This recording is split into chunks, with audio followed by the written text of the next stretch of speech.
Hello everyone, I am Tacet and welcome to the Gems of War stream. Today we are going to be doing a lot of Bounty Hunter. Before we do though, just one heads up, I will not be streaming tomorrow morning at the normal time from 10 a.m. to 1 p.m. Eastern Standard Time. This is mainly because I still haven't gotten the new AC, not AC system, but what are they called? Those little window unit things. We're still in the process of getting a new one, and I just don't want the computer overheating prior to getting one. We're going to be situating all that probably by the end of Saturday. So, yeah. So basically tomorrow, that's my main goal. I'm not ending tomorrow until that's done. So stream, unfortunately, will not be around just for the computer's sake. It should hopefully not overheat during this stream. If it does, we'll stop a little bit earlier, but I don't know. I have the internal fan on. I have another fan over there on, and hopefully you can't hear it. And hopefully it'll be fine. But yeah, just heads up, we will not be streaming tomorrow's normal stream in the morning. Still be doing the nightly streams though. Anyways, it is Bounty Hunter right now. So we actually got a somewhat decent new bounty troop, kind of. Is any bounty troop ever really decent though? But at least it's better than what they normally have. It deals damage to an enemy and then explodes 2 blue gems for only 10 mana costs. That's kind of decent. It has a mana shield as well, so we won't get drained. And if there actually is a lot of rogues, that likely means there's a lot of Zolkiri around. So hopefully we'll be able to do extra damage to them as well as not be drained. There's quite a few mana drains within that kingdom. So yeah, it's definitely not too bad. We'll probably go to tier 6. I'm pretty sure tier 6 is required, isn't it? To complete out all of bounty. Last I recall it is. Get the 2 major orbs, just double checking everything. Yeah, so let's go all the way to tier 6. I believe that's a little over 1,000 gems, but it's definitely worth it. So let's grab all of these. We're getting so many diamonds as well. I don't know why they put diamonds on literally every single one of these. Bounty Hunter's a little bit annoying in that you're really not getting any good drops other than whatever the new bounty troop is. And then once you get that, it's like, oh, you already have all of the max. Here, have some more of every single maxed one you already have. There we go. And that should be good. Not like any interesting drops in there, but we finally have the bounty to max, so let's go get that. This is also pretty important because Merlantis, I believe next faction, if I'm not mistaken, is for Merlantis. So do make sure by the end of this week to basically have everything in this kingdom maxed. Oh, you know what? I still haven't done event keys for that. Oh, duh, because I haven't done the video yet. Completely forgot about that. We'll be doing that soon, though. At this point, I might just do it on stream. It's already like the end of the week at this point. Gosh.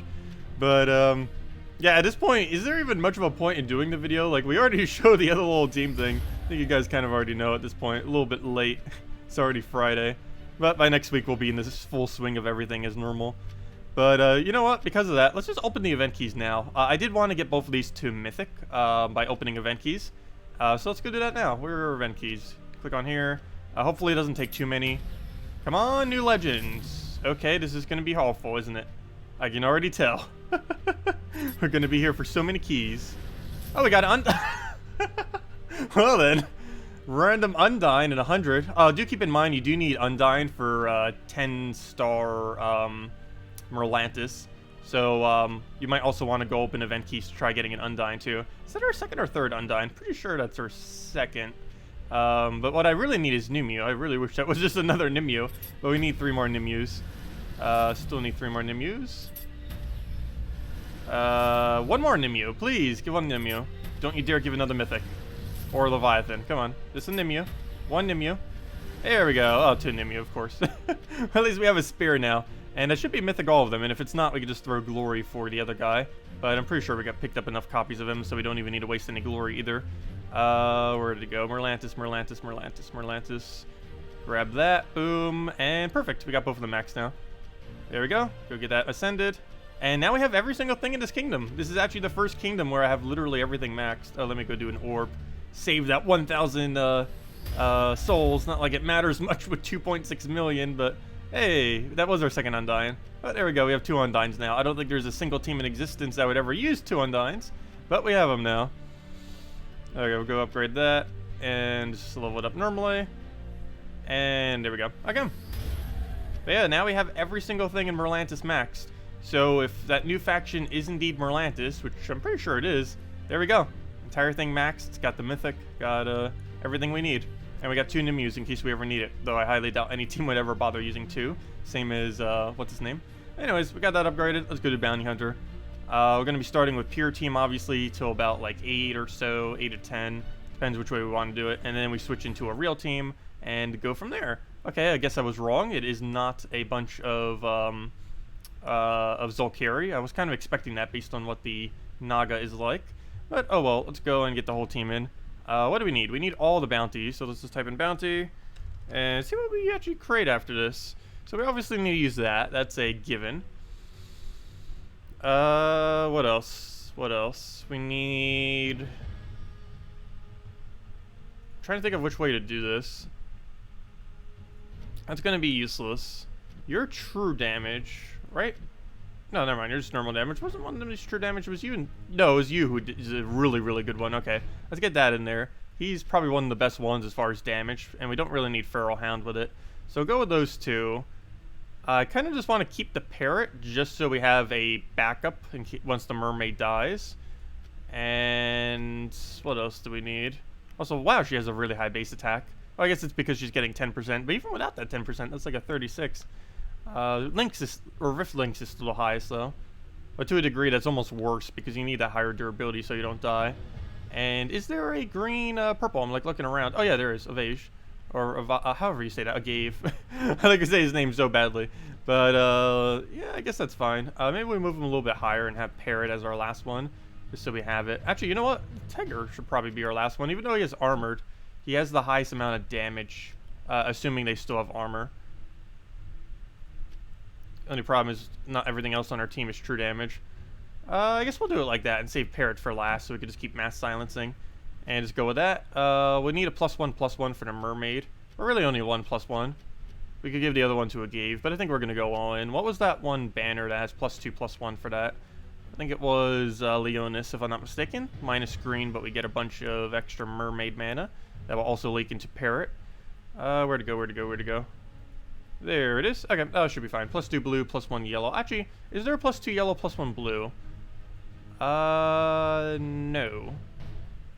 I do not believe so. But that would be the best thing we could use if there was.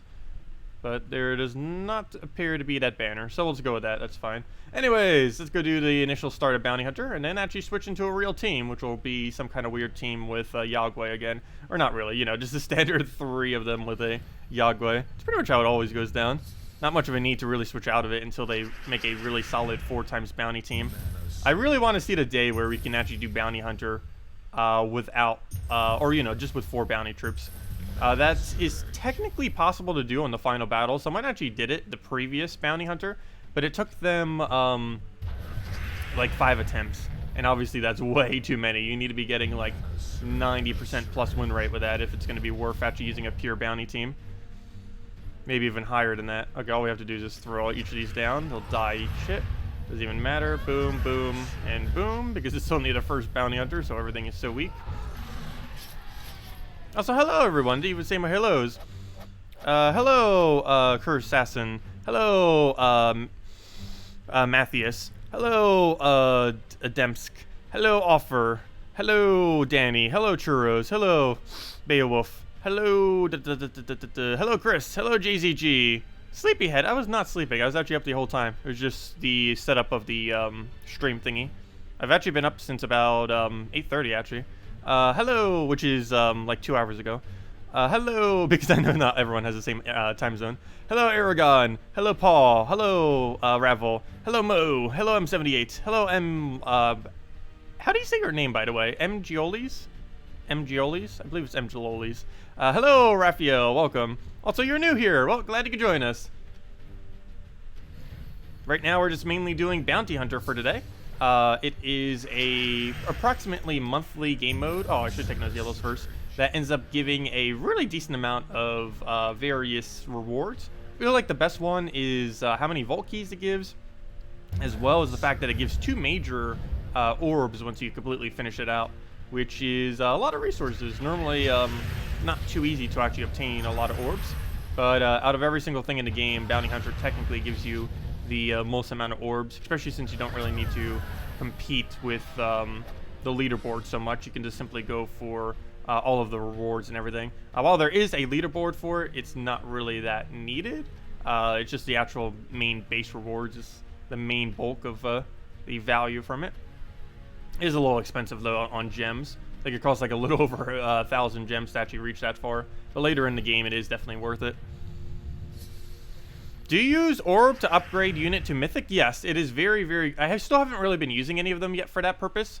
But it is really good value to use those smaller blue orbs to get troops that are currently at Legendary to Mythic. I have a lot of them saved up just because I want to, well, keep saving them in case we like really need it at a later point. But it is really good value to upgrade just about anything that's currently at Legend to Mythic. I feel like I'll mainly be saving them for... Actually, I don't even know at this point.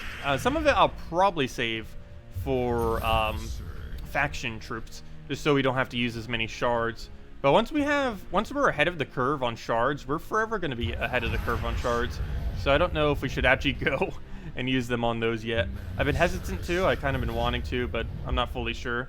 Because that's the one resource I definitely wouldn't want to deplete to a point where it's useless. And I kind of have to gauge first how many shards we have extra once we actually get to like a 5th kingdom, or a 5th faction, I mean. But I don't know. It's one of the reasons why I've kind of like waited on it. But it's still definitely good to do on new like base legends like that. The only reason I really spend event keys right now, like if you were wondering why on earth I just bothered spending like 300-400 event keys to go get the most recent troop to max. Well, for one, it's because it's going to be needed for Melantis upgrading soon. But the main reason is just because we have so many event keys right now. We had over 1,000, which the amount of event keys we just had prior to using them is the most I've ever had at one given time. So I figured we use some of them just to, well, get rid of some of them. We just had so many laying around, had to do something with them. Okay, let's kill that Valraven before it does something. Go get that out, dead. Get our 2 extra battles. Always hate losing a Valraven so much. Especially when you lose the entire battle and the Valraven. That's basically 3 losses all in one single battle. There we go. That was a gigantic cascade. We even got a map out of it. The only thing I'm slightly scared of on the final battle is I feel like this is going to just give the enemy some kind of ridiculously good board. What is that link of which you post? What is this? Is this a spoiler thread of some kind? What is it? New chest. Oh, hello. What is that? It looks like some kind of jewel chest. That is interesting. Also, new storm. Someone found a storm of stone. That's funny. I think that might be a glitch off the random storm thing off of Titan. That is pretty funny. But yeah, that's a new chest. I wonder what that ends up using. Let's see, it's like a bluish tint. I want to say it's going to be a jewel chest just because there's really nothing to currently use colored jewels for. Maybe you can convert them. It's also the same color as shards, so maybe you like convert them all over or something. I really wish they would add something else for jewels. There's currently only 2 things you use jewels for. Pets and, well, actually 3 things. Pets, weapons, and pet food. Well, I guess if you count pets as one whole thing, then it's only 2. But that's it. There's nothing else to use jewels for, and they don't keep adding weapons, so it's not like they're constantly sinking them. And you don't really need them for pets. You eventually reach a point where you have way more pet food than you'll ever need. So I don't know, it's kind of strange. Okay, we'll go and I'll hit it a few times. Why not? Good at that. Hit another hit. One nice thing about Bounty Hunter 2 is we actually don't need to worry about our team surviving. Well, you know, we actually have to win, but as far as how many troops to survive on the team, doesn't matter at all. Unlike Guild Wars and factions or delving, in this game mode, it's perfectly fine if we lose literally our entire team except for 1 troop. So it really just matters if we win the battle. That's the only condition that actually matters for these. We do not lose any bounty points from losing each of our bounty troops. It calculates that at the beginning of battle. We know how much they love new resources. I know, right? I feel like we get, like, these days, 1 billion new resources per year. and then they never do anything good for all the previous resources. It's something I've been wanting to do for a while. I don't know if they'll... Oh, why did I not do that? But it's something I've been wanting to do for a while, and I don't know if they would actually do anything about it. But I wanted to make like a whole thread just on like every single thing that currently does not have a sink. And hopefully they'll create a sink for it, because there is so many things that you just kind of accumulate, and then you reach a point where you have so much of it that you'd never use it again. And then all of the methods in which you used to accumulate it in the past become completely useless. Alright, we'll go through this down. I feel like that's going to happen to factions really hard as well. Like, once people start having all weapons maxed. Or at least all weapons other than epic weapons, I should say. Because for whatever reason, those are going to be the hardest to actually finish. But it's eventually going to reach a point where no one really needs ingots anymore. And the value of doing factions will be decreased by a lot. Since that's basically the only really big reward you get from factions are the ingots themselves. Of course, you still need eventually to do the renown, but it just would still overall be less desirable once you have like every single ingot thing maxed out. Kind of like how Explorer is a lot less desirable once you actually have every single thing fully traded. Okay, we'll go and I don't have enough damage to actually kill anything here. We'll just take a... Also, I think we might be able to go a little bit further this time around, like maybe to the 12th battle using this. I don't want to go too deep, just because this team goes a bit slower than if we were to use a real team or something like that. But, I don't know, I think we could milk it for a few more points. As long as we don't lose a Valraven or lose a battle, we'll be fine. Alright, we'll go get a hit on that. Not enough skull damage there. We'll just go throw any random hit at it, I guess. Throw that down.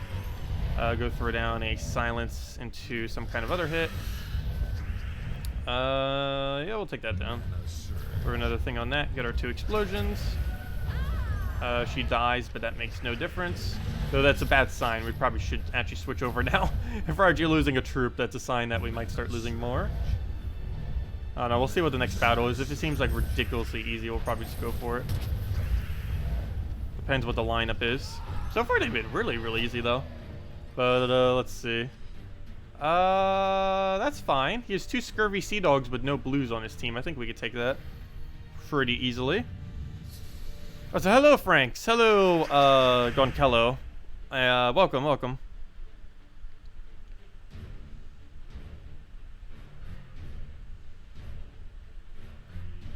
Let's see. How to pronounce your name is in the chat. Sorry, you said that a few times and I couldn't even see it. Wait, where did you put it? I don't see where you mentioned it. Okay, oh wait, I already answered that. Hello, Lexia, if I didn't already say hi. As well as Marcelo and Costas. There should be a ton more Soulforge recipes. Yeah, for sure. I don't know why they haven't really done a lot with Soulforge.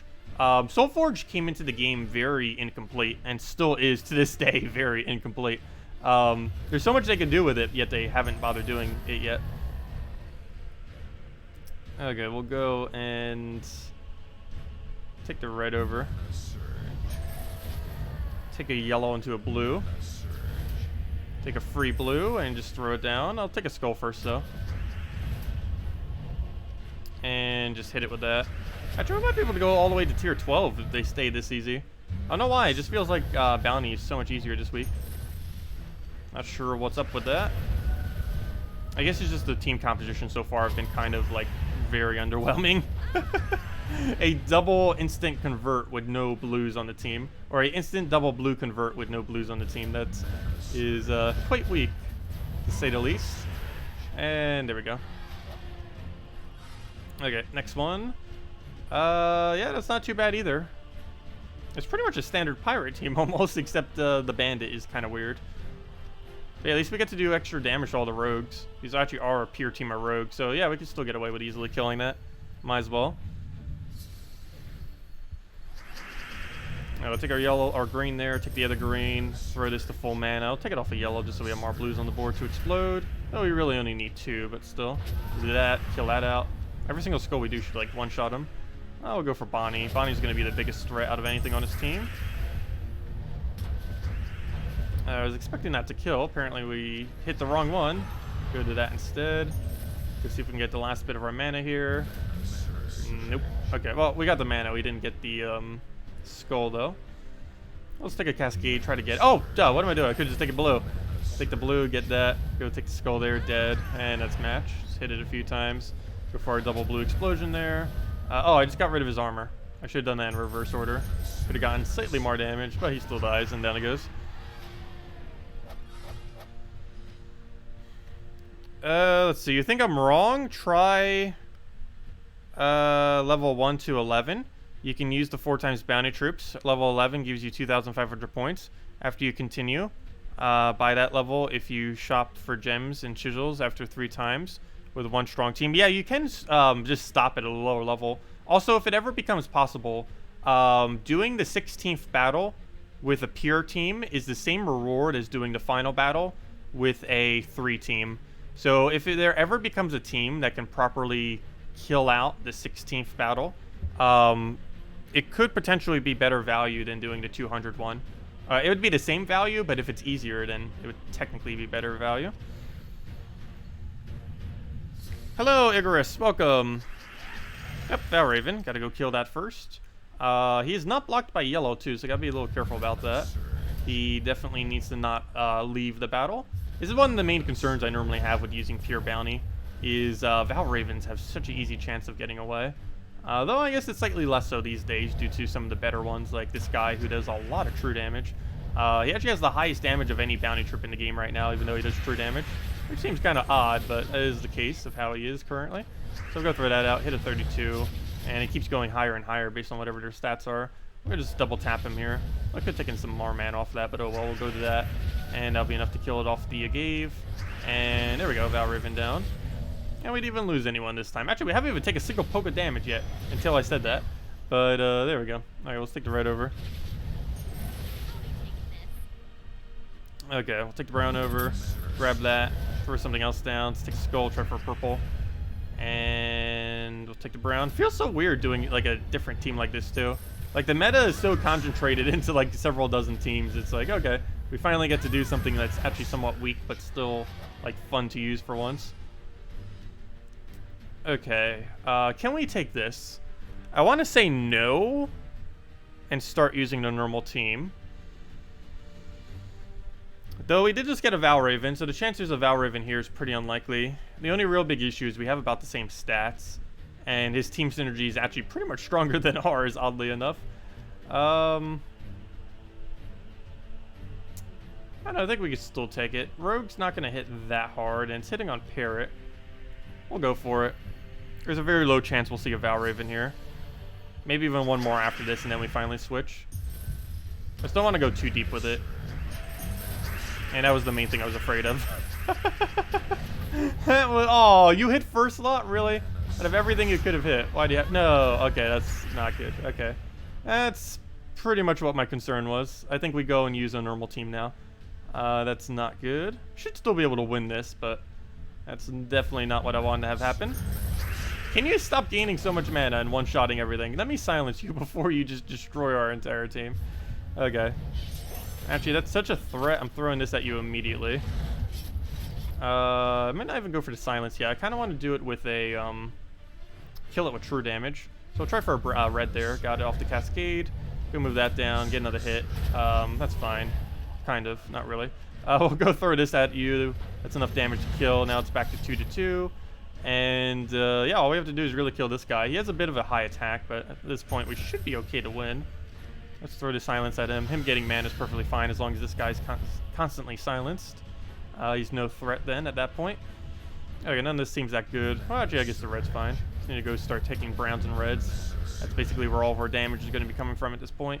Take that over, get that, get a skull. Well, I guess actually Skulls is doing quite a bit of it now as well. But we'll go kill out first slot, and now there's basically no threat, just his skull damage that we have to deal with. Okay, we should be fine then. Oops, I forgot to take the other blue, and apparently that turn, and that one, and that one, and that one. Forgot all the things. Okay, we'll take that. Take a red into red. Perfect. Throw that at him for a bunch of damage. Okay, we should be safe now. And ideally, we'll just get one more poke, and he doesn't get a skull here. Though we are within 1 skull range, so gotta be careful with that. Okay, I just gave him the free skull. Okay, as long as we get a hit here, should be fine. He needs like 3 skulls before he can kill us. Should be safe. Please tell me this is enough damage. No, it is not. At least he doesn't get a convert or anything. I could end up randomly giving him something if he got lucky. Okay, we just need the last of our mana here, or skull, or really anything at this point. Try for the skull, didn't get it. What do we take here? I guess we could try again for the top, but we'll take that first. And there we go. And we do get a top of 4 times actually as well. And yeah, based on how badly that went, I think we stopped using the pure team now and switch to the Yagwe version. So, mermaid.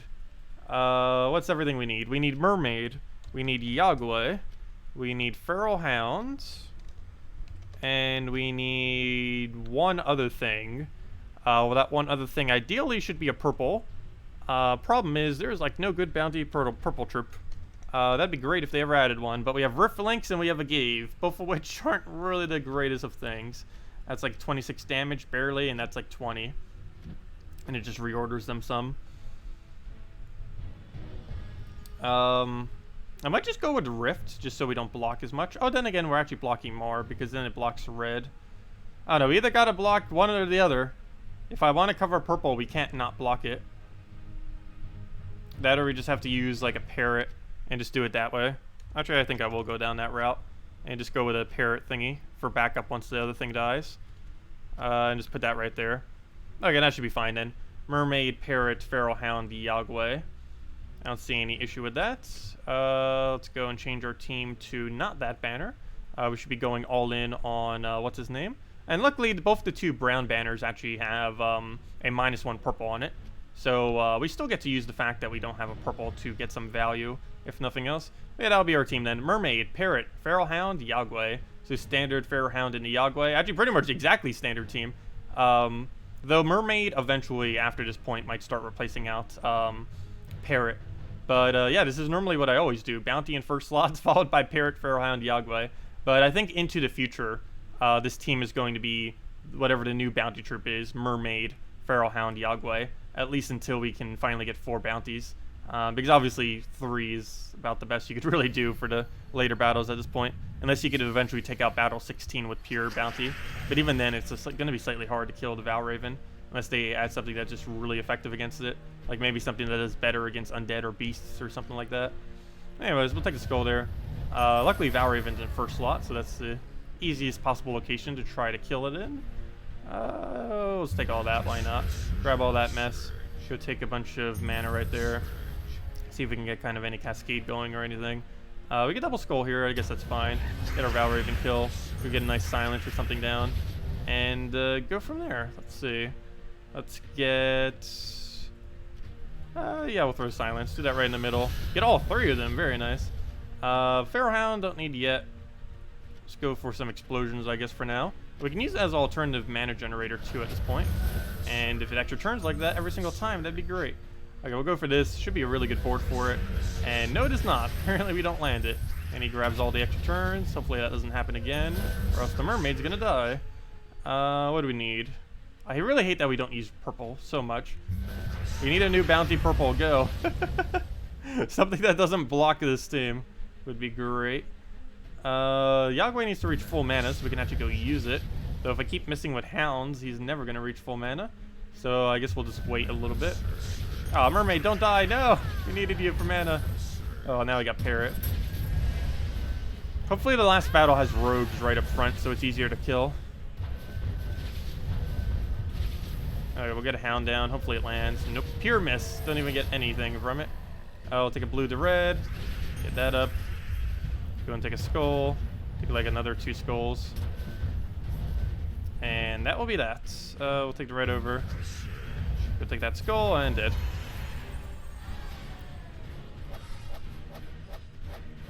What's a good Nimue without mythics? Didn't we show one earlier? I believe we did.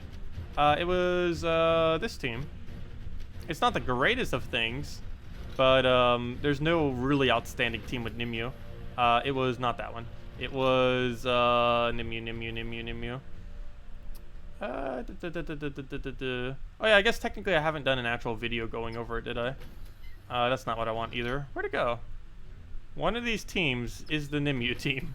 There it is. Silent Sentinel, Mountain Crusher, Nimue, and Azurus is what I was messing around with it earlier. It's okay. It's not anything like way over the top, but it doesn't use any mythics. And most of that is accessible. Most people have Asterisk for soul farming. Nimuse in the event keys this week. Mountain Crusher and with Titan Hero class you should pretty much have. It's really easy to obtain. And Silent Sentinel, you just throw a bunch of shards at the Hall of Guardians faction. It's also one of the few instances where I feel like Silent Sentinel is actually good in a team. Sister of Cleanse. Oh yeah, the Sister of Cleanse is pretty good. That's not her actual name, but yeah, that is basically her role, is to constantly keep cleansing like crazy, which is always fun. Okay, move that over, take a skull. Now this is what I want to see for the final battle, a 4 rogue. That's super, super easy. Just because of how much damage we end up getting to it. Alright, so we'll do that. I really wish that would have been an extra turn. We're going to try it again and just hope we get lucky here. Not really, but move that over. Take a skull red. And there we go. We can finally cast Yagway. Is this our first time we even were able to get him down? It feels like it. Like barely getting him at all. Let's get a silence on that. Actually, we just throw Yagway. It's already enough damage. And dead. Silent Sentinel, Gargoyle, Nimue, and Graveseer. I guess that could end up working as well.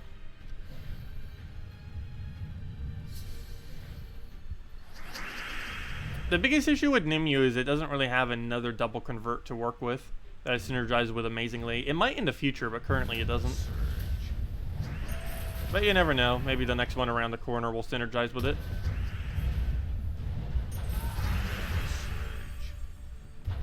Definitely worth getting if you haven't already got a copy, that's for sure.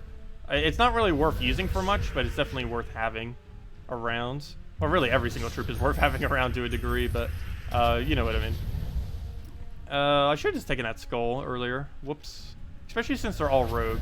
It's so easy to kill them if they're all rogue. Okay, that just hits on our barrier. That is perfectly fine. That does nothing of value.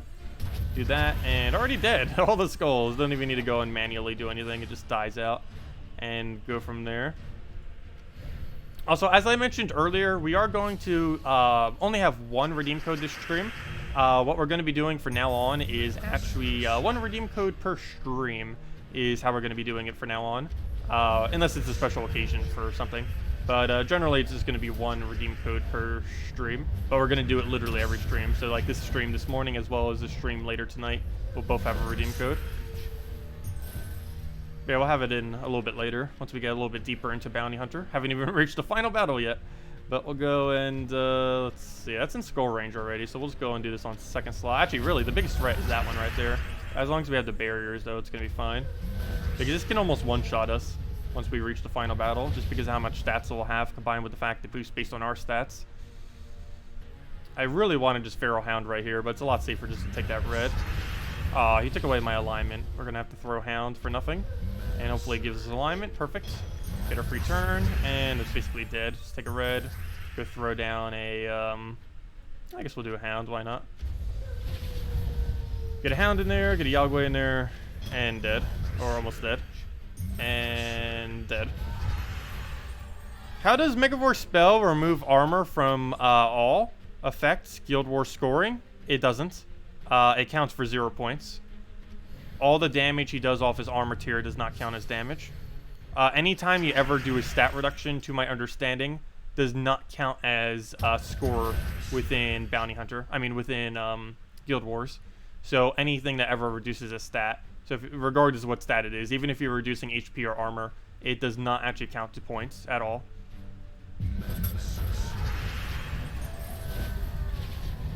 Alright, we're gonna take that. But yeah, his true damage does. Though even that to a degree does less. Because obviously if you, well actually if you're already tearing the armor, I guess that doesn't matter. But generally, if you kill something with true damage, you're losing all the value from the armor that you could have also done as damage. Megavore is still probably worth using in Guild Wars though. I haven't used it for any specific day just because that exact reason. You would lose so much value from his armor tier. While it'd be very easy to win and could probably win pretty quickly, I don't know if you'd be able to win quick enough for it to be good enough value for how much score you would lose from not having all that armor to destroy. But as long as you don't take much damage, it wouldn't really matter. Okay, we'll go and I don't know what I want to do here. You have immune to silence, right? And I don't have a stun for you. We'd have to go bring that one cleanse thing in to have a stun. I really wish that thing did not have immune to silence. That is so annoying. I'll take that skull over. Take the other skull over, get both the skulls, or doom skulls, and just kill it with the parrot now. Doesn't matter if it can be silenced, because it's already enough damage to kill. And that just misses. Luckily, we got full mana, though, off the cascade. And we can just throw Yagway for extra turn, throw it again, and basically dead. Let's take a skull first, though. I don't think that's enough damage otherwise. And just kill it out, and that'll be fine. And down it goes. You would like to know what, or that you're going to... Wait, what? Be short a couple things for the guild this week. Oh, that's fine. Your bedroom ceiling collapsed yesterday. Oh, that's not good. Yeah, I'm actually surprised mine didn't from the hurricane. From what I can see, there's no damage up there. Even though the roof has kind of seen better days. But, yeah, no leaking or anything like that. I once almost had a chandelier thing fall on my head when I was, like, really young. Like, I think around 7, I want to say. Maybe even a bit younger than that. I can't remember off the top of my head. But, yeah, someone was putting in... Like, we were getting a new house, because I used to move a lot. At one point, I was moving, like, every half a year to a new house, it felt like. I think I've lived in, like, 20 to 30 different houses, and I'm only, like, 23 right now. But, let's see, what was I just saying? Oh, yeah, they didn't set up the, you know those little things on the ceilings? Those fans that have a light on them? And sometimes they'll have just, like, a light bulb-like thing, and then have, like, a cover on it, like a neat-looking cover. Well, they didn't put the cover on correctly, and it almost fell right on my head. It was like just like about a foot or two away. The shards of glass didn't even like bump into me either, which was kind of lucky as well. But yeah, that could have been very dangerous. Very dangerous. Alright, we'll go take a red. Take that over. Luckily, it wasn't from that far of a fall either. I think it was just like 5 feet or so. But still, I was small at the time, so it would have hurt. What do we need? We'll take the green over. Also, what is happening here? We're almost dead. We are almost dead. Luckily, this team shines best once it only has 2 troops. So even if they do die, I guess it's not too big a deal. What did it even do that killed us so quickly? I wasn't even paying attention because it was talking about story. I'll go through that though. Let's see. Take the red over. Throw down anything? I guess we take another parrot and silence whatever he's about to go cast. What even is the threat of casting? I guess that, and just hope we get adjacent onto the other guy. Though I want green first, just so we have Yagway to use, so we can do that. Okay, we'll get a Yagway down. Throw, should probably go for another Hound. I want those reds first, though, I think. Oh, no, we won't, because we'll have a higher chance leaving them there. And we do indeed land it, so I guess it helped. We'll get another hit. We'll get another hit on that hit. And I'll double kill. And we just have to deal with these two. Stop Adjeling. Okay, we'll go through a silence at it again. I think that's a bit more. Oh, no, we can't. We can't directly hit it. And the other guy has impervious. Fail. Good job. Okay, he didn't bother killing Parrot for whatever reason. I kind of wish he would have at this point. Just so we can keep burying the important two. Thank you. There we go. That actually helps us. Even though it doesn't really seem like it does, but it does. Because now we can just keep burying these two. Please bury yourself. There you go. Chances a lot higher that it does so now, since there's less troops that it can miss. Yeah, we should have the Yagway now. Yeah, I still find it really funny that this team is actually strongest when there's only 2 left. Like, you just completely sacrifice the front of your team and just do it that way if you really wanted to. Oh, good. 4 rogues. I hope the final battle is also 4 rogues. Otherwise, this will be the one we stop at. Sometimes it's better to do the 180, 190, or 200 battle than it is to do the 200. I mean, the 180 or 190 battle than the 200. It's worth sacrificing a little bit of points to make sure you have, like, a near 100% win rate on it. Also because the stats are a bit lower and it's slightly quicker as well. Yeah, let's go get a Hound down. Hopefully land something good off of it. Also, it's nice that we actually get to utilize the Skull Storm for once. Normally the Skull Storm is really bad because they have higher skull damage than us. But because this thing's base damage is so high, combined with the fact that it does 2 times damage to hopefully everything on the final battle, it's actually not that bad. Yeah, we're getting really close to 10,000 subscribers. The goal was by November 4th, which is my birthday. But at this point, I think we might hit it by like mid-October. There's no way we'll hit it by the end of this month, though. I highly doubt that. How many more days are in this month? 10 days? No. We won't reach it by the end of this month. But like mid-October, I guess, is the goal now. Should be able to hit it by then. We'll go throw a Yagway there because we just get a Cascade to get the skull in there. Go throw a Hound down and go from there. Wow, that's a lot of skull damage. But we can just take a skull to red at this point. Let the other one Cascade so we can't get it. Oops, I did not take those yellows. That or I gave him that setup, but oh well. We have our main team situated in the back, and that's the main thing that matters. I don't think I could do much here. I guess we go for Hound and just hope it lands. And yes, it does. It actually landed so hard we killed it with red. I guess we hit a skull. Do we even bother? I guess. Why not? It's only 35 damage, but it's more than 0. And hopefully we have a lineman here. Yes, we do. And it's dead. Happy early birthday. That's like extremely early, but thank you. Let's see. Oh, good. It is pure rogue. Oh, wow. It even has Scurvy Sea Dog with no blue. The only real big threat is, nothing? I guess a little Brawny John just going crazy, or Atlanta kind of slowly chipping us, but yeah, that is super easy. Not only that, but it's triple yellow, so Valraven's always going to be blocked. Oh, wow. Bounty is super, super good this week, then. We get a good troop that's actually good against it. We have 3 yellows to make sure Valraven never gets mana, and even if it's in first slot, it's in first slot, so we can just kill it easily. And Bandit's blocked. Its damage is distributed, so it just slowly chips down instead of just bursting things down. Yeah, this should be pretty easy. Oh, and he creates blue, which he doesn't even use, which is nice. Though, unfortunately, we don't really need blue as much. It's not that we don't need blue, it's just red or purple would be a lot more convenient, but still, at least she kind of uses blue. And can you not die so quickly? Wow. It dies before I can even do anything. Alright, we'll go through this down again. Come on, Yagway, get full mana. You know you want to. You knew you want it. Go move that. Get a nice Yagway in there. Get the concentrated damage. Throw it down again. Repeat the cycle. And just keep getting the damage down that way. Yeah, this final battle should be pretty easy to farm. And then we'll get all the bounty rewards. I do personally wish Bounty Hunter didn't take as long, though. I think it takes about 3 to 4 hours normally to fully complete it. I don't know if we'll be able to get all of it in this time. It really depends what the bounty trip is like on the exact amount of time. But, you know, I guess it's worth it for all those rewards. It's just you have to do the final battle just a little bit too many times, I feel like, when actually going for all the rewards. Alright, we'll throw that down. Get a skull head in there. Get another skull. Oh, why did I take that? I could just Yagway it again. Oh, well. Throw a Hound down.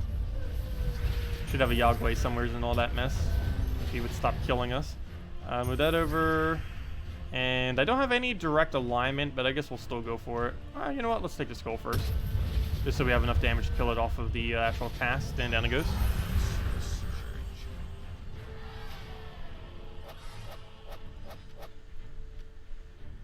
Your landlord isn't the best at upkeep, and this is the second roof that the ceiling has collapsed on. Oh, wow. Yeah, I've never actually rented a place. I might in the future, or move in with a friend or something who might be renting. But yeah, I've never personally actually rented a place. Though I know my dad actually is on the inverse end of that. He's always done house stuff. It's one of the reasons why I've always moved so much. He actually owns, I believe, 5 to 6 houses right now, oddly enough.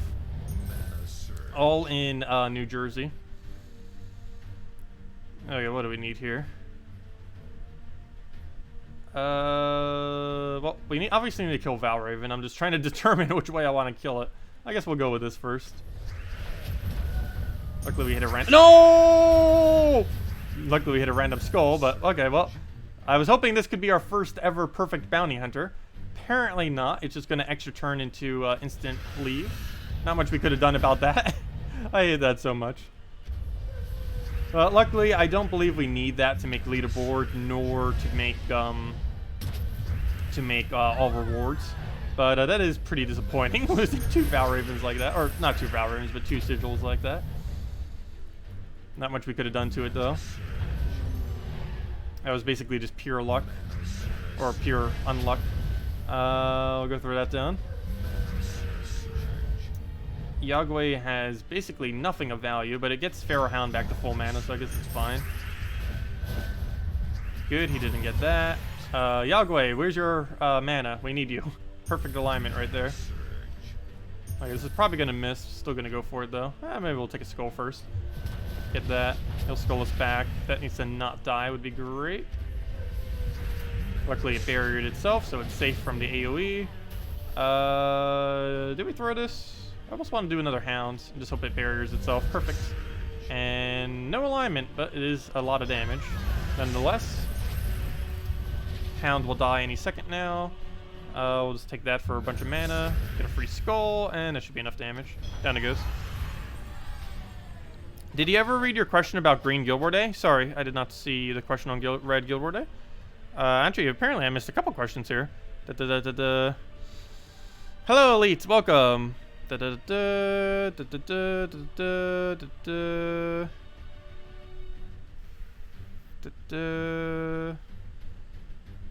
Already answered that one. What's a really synergistic team that doesn't require any legendaries?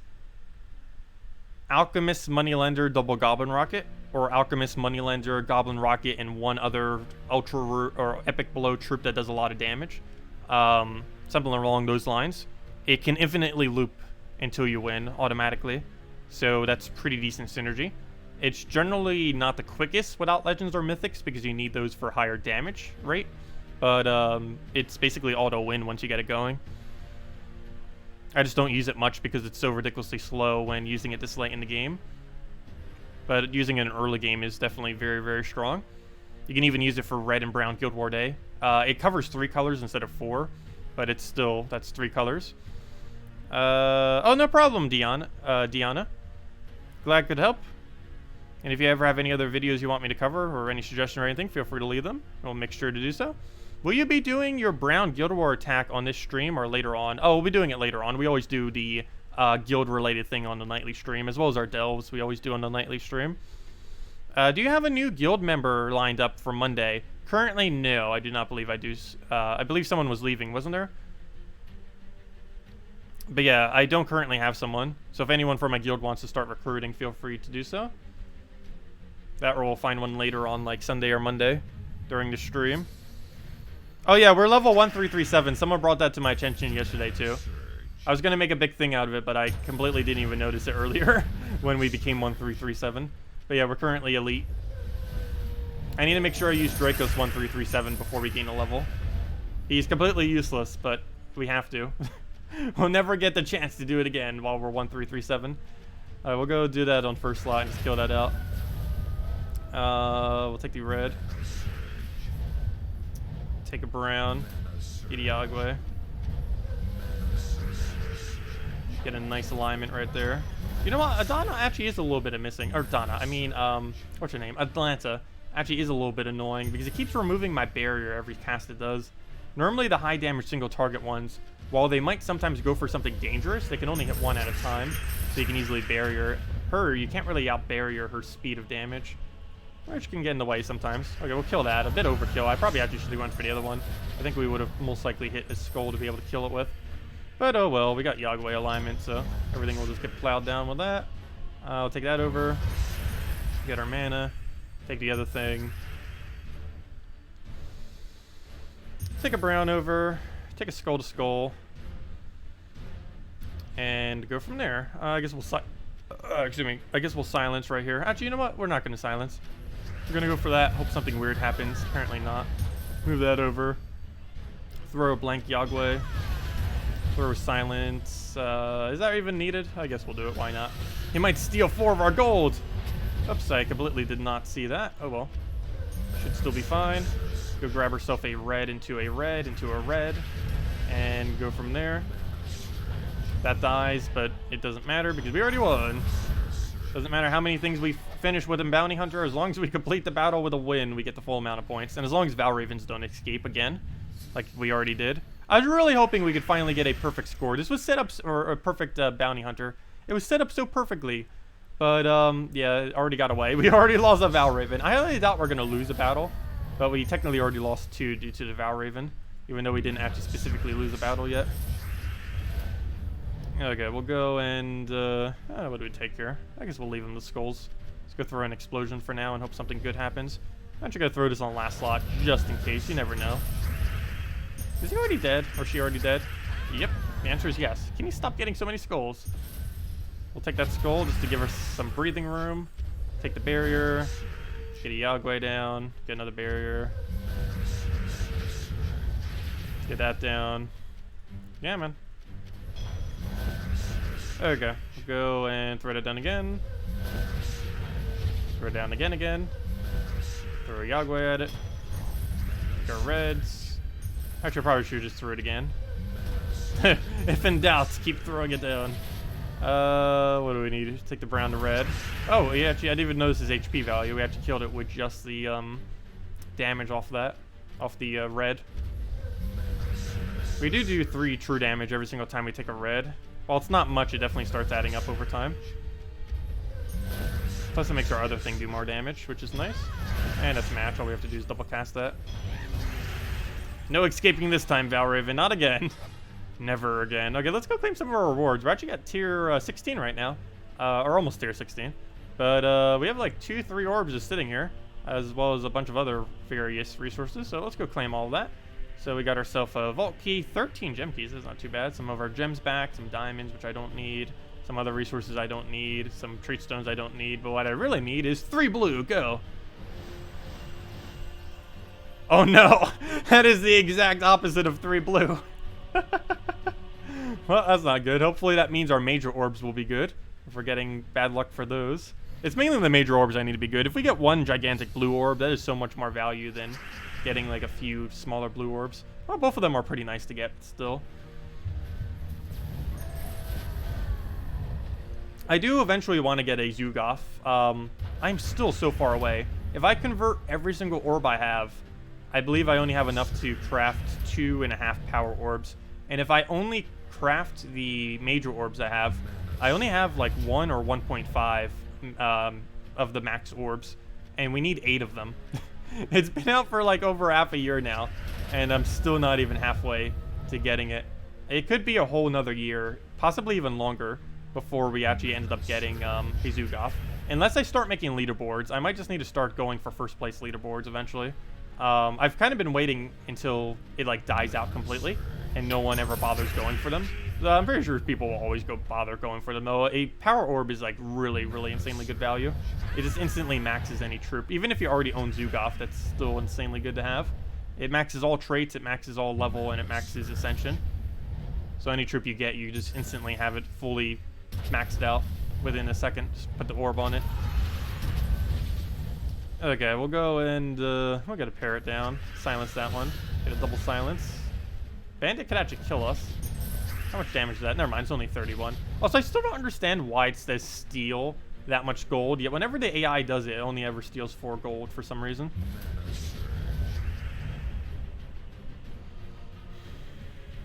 Can I try to team a Mountain Crusher, Silent Sentinel, Gargoyle, and Nimue? Why Mountain Crusher first slot with that team? I guess just a tank, but that would defeat the point of even using Silent Sentinel in the first place. You would never not use Silent Sentinel in first spot. Just like the whole value of him is to use him first. That'd be like using Bone Dragon not in first slot to a degree, is because the way that their final trait is set up so that you kind of would want to have it in first most of the time, or at least in second. I guess in that case it is in second, but I don't know, I just don't feel like it'd be strong enough. It'd work, it would definitely function. I just feel like it would take forever to win with. It's also why you don't normally see me using Silent Sentinel teams. It's tanky, but it doesn't actually win quickly at all. It takes forever to actually get a win with it.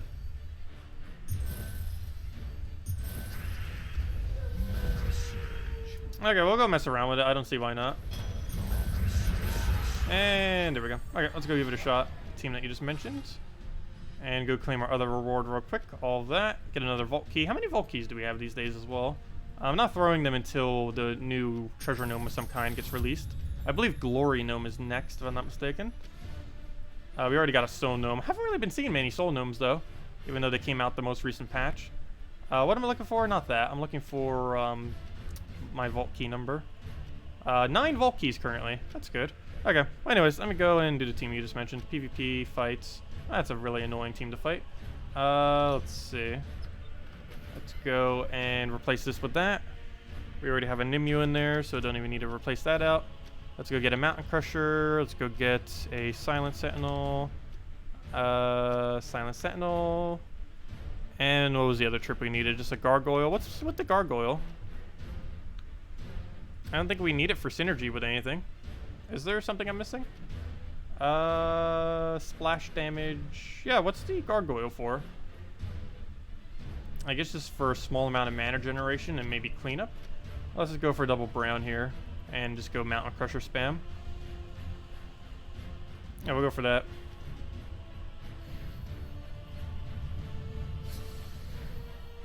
Try Wrath, Ishbala, Dawnbringer, and Queen Aurora. Let's see. What is... Isn't Wrath the one that does the freeze, mana drain thingy? That one that has like that true damage mana drain thing with the freeze Deathmark skull. That at one point was actually the best troop in the game, but then they nerfed Deathmark because they had the freeze option to go with it as well. Okay, what's this thing's convert? Let's see if I can remember. It's purple to red and yellow to skull, if I'm not mistaken. So that should be Alliance. Yeah, it is. Need to start remembering that. I haven't been using her enough to actually remember what she does. Oh, apparently actually I did remember it, but there we go. Alright, we'll take the brown over. Do we have alignment? If not, we Mountain Crusher. Though I probably should do something to try making sure it doesn't drain us. Okay, we'll just Mountain Crusher and hopefully extra turn. We have Brown Storm, we should be able to land one. Nope, oh, at least we got the kill randomly. We do not have a cleanse. Maybe replacing this with a cleanse could work out. Let's see, we'll take that up. Get a bunch of damage that way. We do have alignment, but we don't get the extra turn even though we get the extra turn because we're frozen. We're actually going to kill it just with this because why not? And then this Mountain Crusher into something else. Yeah, it seems okay. It's definitely not bad, that's for sure. It's just not something I would personally ever use. And then we can kill with Gargoyle cleanup. And down it goes.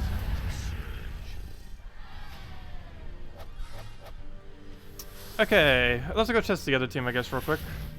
Oh, never mind. Raph is that new legend from the most recent kingdom. Duh.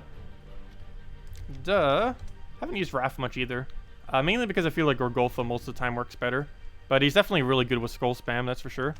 Divine Ishbala, which this team is. We still do not have Divine Ishbala maxed. Poor thing. We've used it so many times as a legendary instead of a mythic. Dawnbringer, and what was the other thing we needed? Queen Aurora. I feel like I haven't used Queen Aurora much in PvP. She's really good in Delves, and she's really good in Guild Wars, but... I don't know, she's kind of good in PvP too. I guess it's just because it feels a bit slow some of the time. Let's see, what banner do we even go with this? I guess we go with... double yellow? Oh, it is pure yellow. Oh, duh, this is a Guild War team. That would explain why it looks like a Guild War team. It's a Guild War team. Yeah, I'm almost leaning just to go in double yellow. Especially because of what Divine Ishbala does with her convert. We just go all in on Wrath, hopefully have alignment on Wrath, and then auto win. Problem is, if Wrath doesn't have alignment, we're in a bit of trouble. Wait, you're using that hero class that freezes at the start of battle? Really? Why? I'm so not used to that. It's the only thing currently in the entire game that can freeze at the start of battle. I really wish they had field effects, though. Like, every single kingdom have its own effect. And make something like Stormheim or one of the other ones have free... Or probably Glacial Peaks have freeze the entire board at the start of battle. I really wish they would do that. It's been suggested many times to them, but they've never done something like that, obviously. At least not yet. Because they have these backgrounds behind every single board, like the unique background for each kingdom. Yet it has no effect on the actual battle, what kingdom you're fighting in. It's just a visual. But it'd be cool if there was some kind of small effect that each kingdom had. And now that there's a set amount of kingdoms and they're not really going to be adding too many more, it wouldn't really be that big of an issue as far as balancing. Because if they were to ever go and do it now, they're not really ever going to be adding too many more kingdoms, so they wouldn't really have to worry about it. They would just have to balance what currently exists, and that'd be fine from there.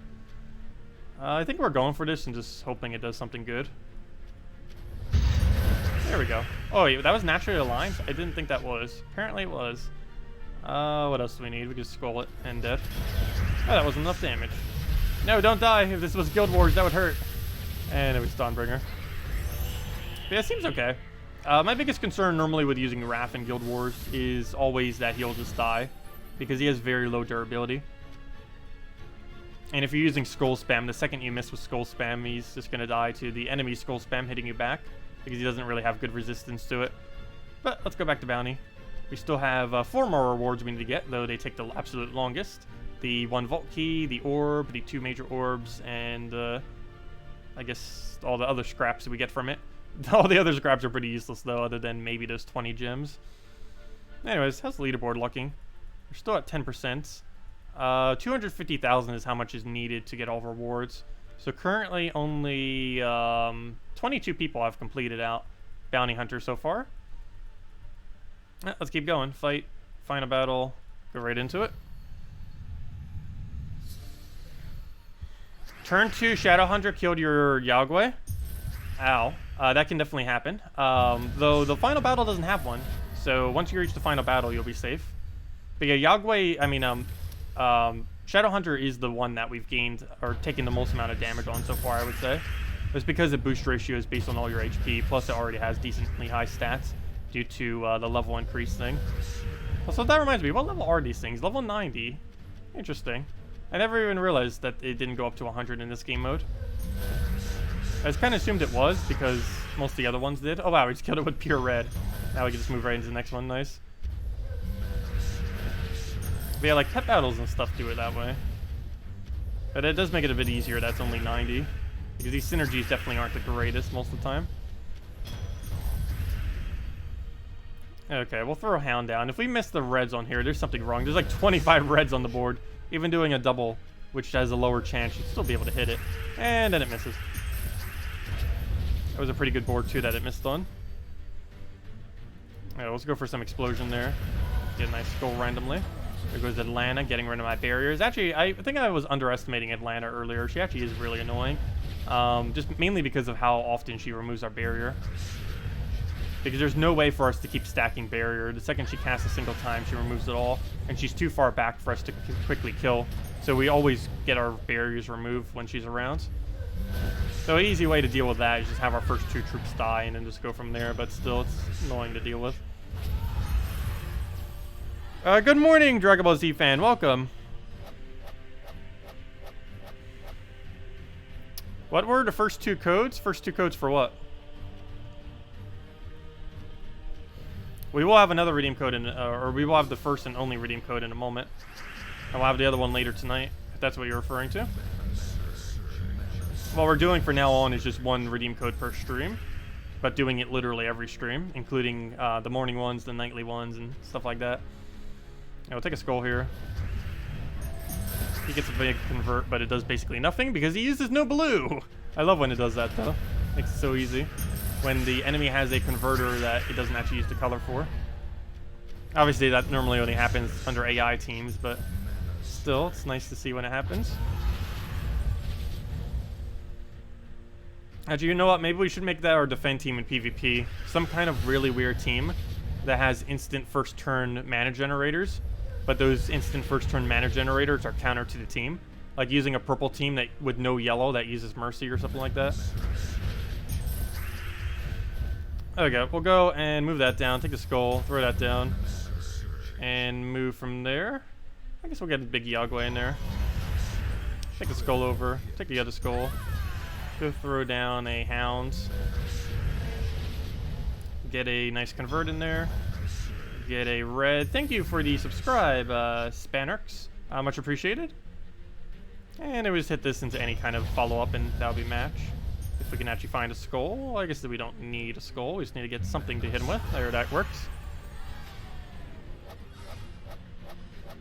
Try Wrath, Glaceon, Jar of Eyes, and Bloodhammer. Yeah, that would basically work. It's basically just the same as a normal Doomskull team. Yeah, Wrath with Doomskull is very, very strong. The main thing that makes it better is the fact that it has those 2 explosions. Even though it doesn't directly have Doom Skulls, it kind of does. Because every skull it does explodes 2 other skulls. And those 2 other skulls, when the entire board's basically Doom Skulls, is essentially going to explode the entire board for you, which is pretty nice. Okay, we'll go and we'll take the red there. Throw a hound down. Do you think that Voice of Orpheus is worth forging for a second, or as a second tier mythic? No. Voice of Orpheus is never useful to use. It's just not good enough. There's so many better cleanses that you will never really use Voice of Orpheus. The only really nice thing about it is if Silence ever becomes really big, Voice of Orpheus will be the strongest thing against Silence spam. Because I believe it's currently the only troop still in the game that has Impervious plus a cleanse.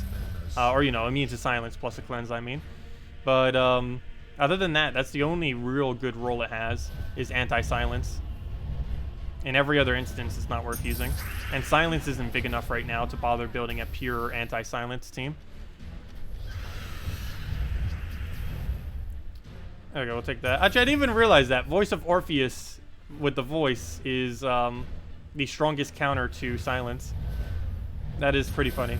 I actually didn't even notice that until right now.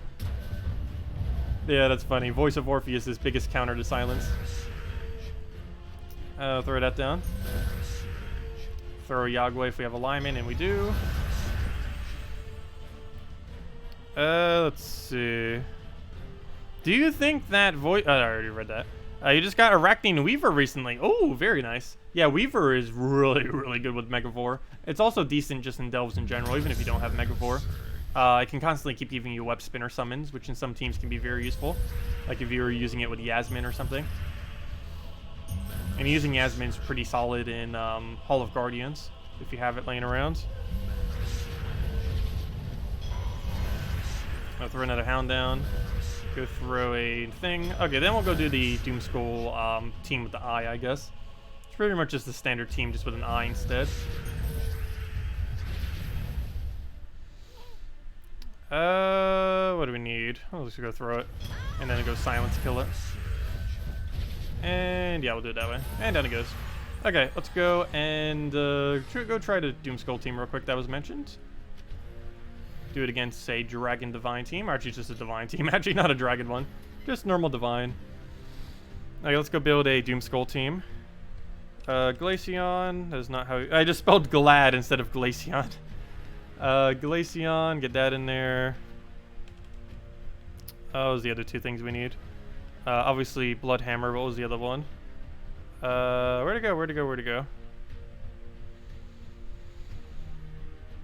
Where did it go? Oh, obviously eye. Duh. That's the whole point. Bloodhammer. And eye. The jar of eyes. And there we go. Oh, it does cover every color. Nice. And we can easily build this into a brown Guild War team. The way I was doing it earlier, I believe, was Doomclaw with this team. This exact team, but throw Doomclaw into it. Actually, if I'm not mistaken, I might have even set that as my team for whatever reason. Let's see, is that still my Guild War brown? No, I'm just using the standard other thing still.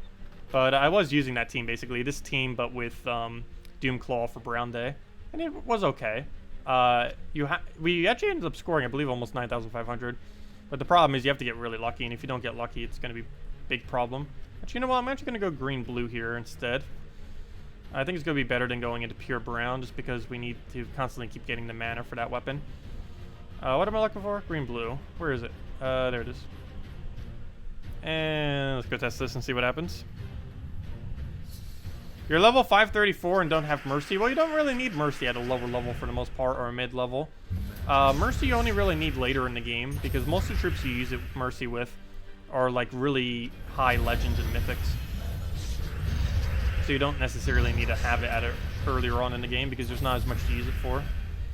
What's your second convert? Blue to brown. I forgot about that. And we do have alignment on it, so perfect. Grab all that. Get basically full mana. I wish Glaceon had full as well right now. I guess we'll just take that down and go from there. Glaceon, how do you not have full mana? Did you not surge on a single one? And this is why I'm scared to use it in Guild Wars. Luckily we can keep spamming this as a backup plan. But still.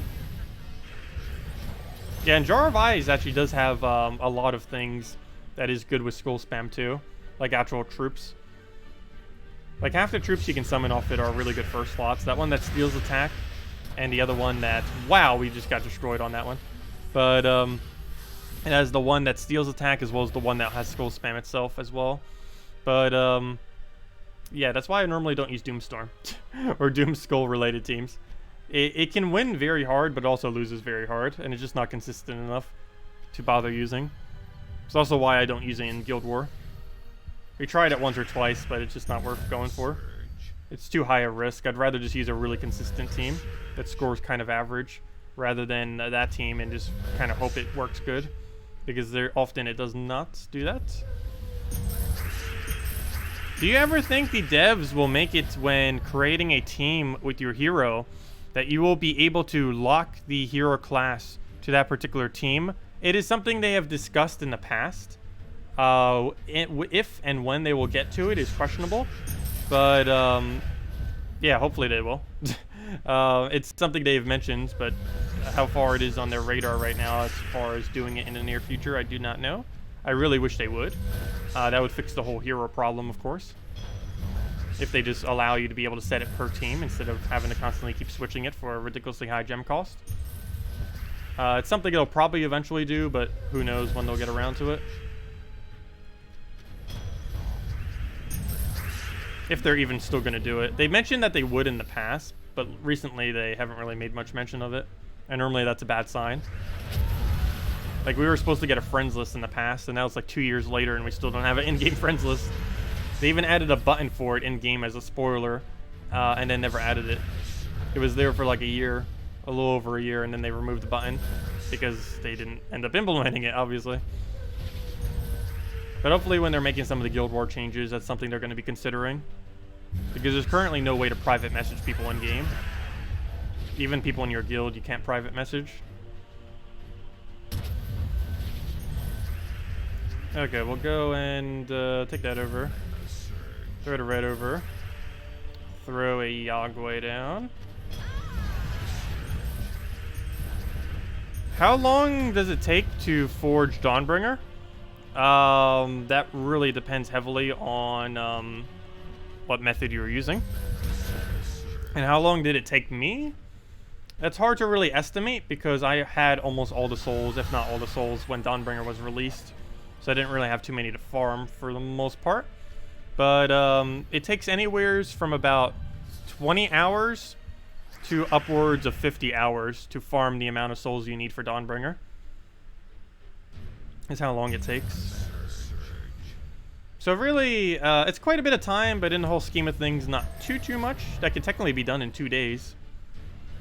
The lower rate of like 50 hours plus would be if you did it all through like Arena or something.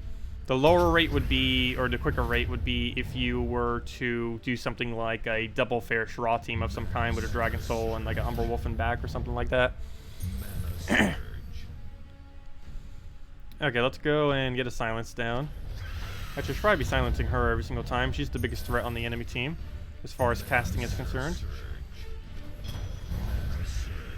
I could take that. Throw the other thing down. Get another Yagway in there, hopefully.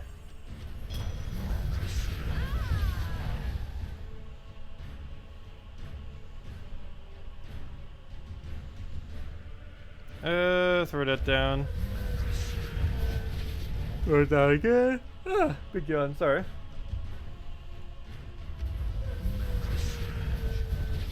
Okay, we'll take a right over.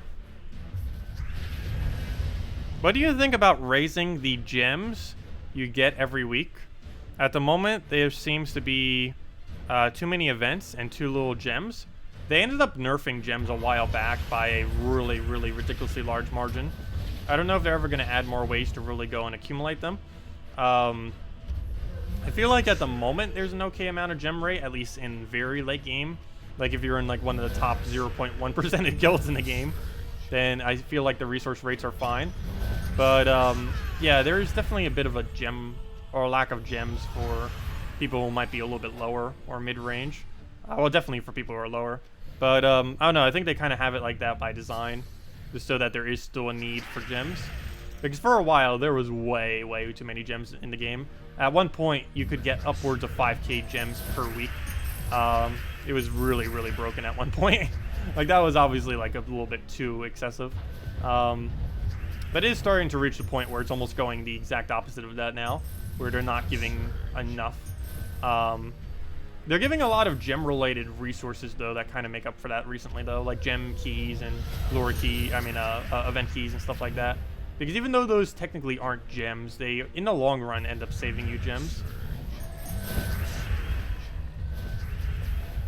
Since one of the main means of actually accumulating all troops is either by having more keys or by throwing gems at them. So if you already have the keys, you don't need to throw the gems. Like recently, I don't think I've thrown gems at keys for almost half a year now. Because they keep adding so many events that require them. And they get... Valraven, no! Stop it! They keep giving so many events that keep giving them that haven't really need to go out of my way to actually buy them with gems. Oh, that's the second Valraven that escaped. Hopefully that won't become an issue. Worst comes to worst, we can throw 200 more gems at it, I guess. But that is unfortunate. So that's 4 battles lost now, even though we haven't lost a single one. Get Yagwe down. Oh no, someone's mowing outside. I can smell it from here. It always gets my allergies going. Take the blue. Throw the thing down. There's so many things that get my allergies going. Let's see. Cigarette smoke. Mowing. Moss. All pollen. Actually, I did get a test. I didn't even realize there were multiple pollens. Literally every form of pollen in existence I am allergic to. Let's see. We'll go and... you think I might just take a red here. He'll die off the red, so we'll do that. He only had 2 HP left, so... I'll get a Yagwe down. Hopefully that'll give us alignment. Oh, I wish we could have threw silence before then, but oh well. Get that down, get a nice hit, hit our reds. We'll go and do whatever. And go from there. I'll take that red over. Throw a nice Yagwe down at him.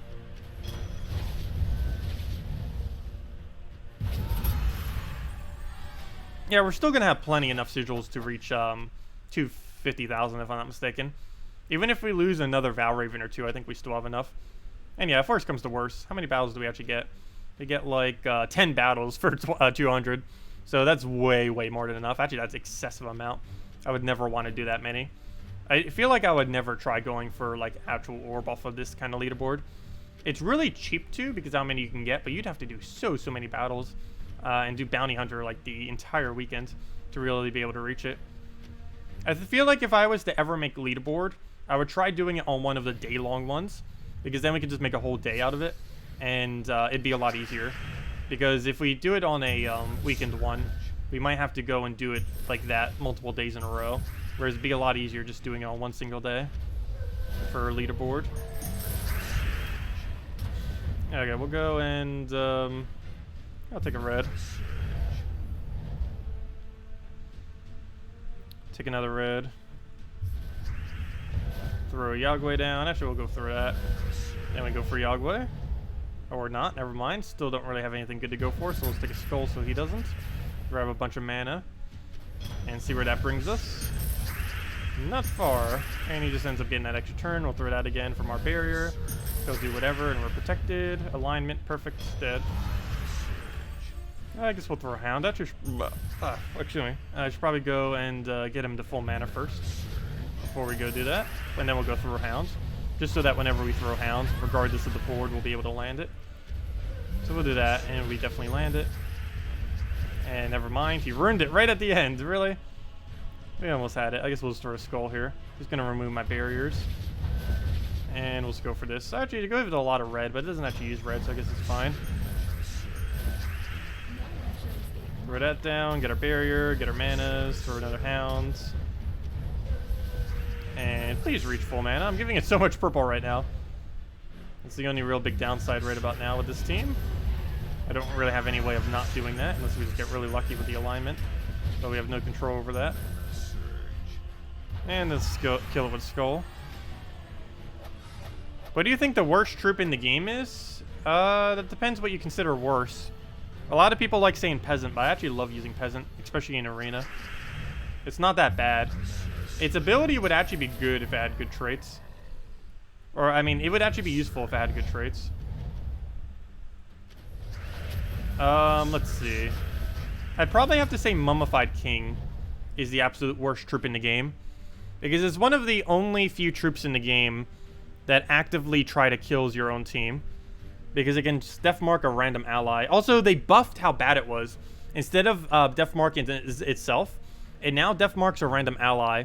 So you can now def mark your entire team by using a mummified king. So, yeah, he's basically the best worst troop in the game.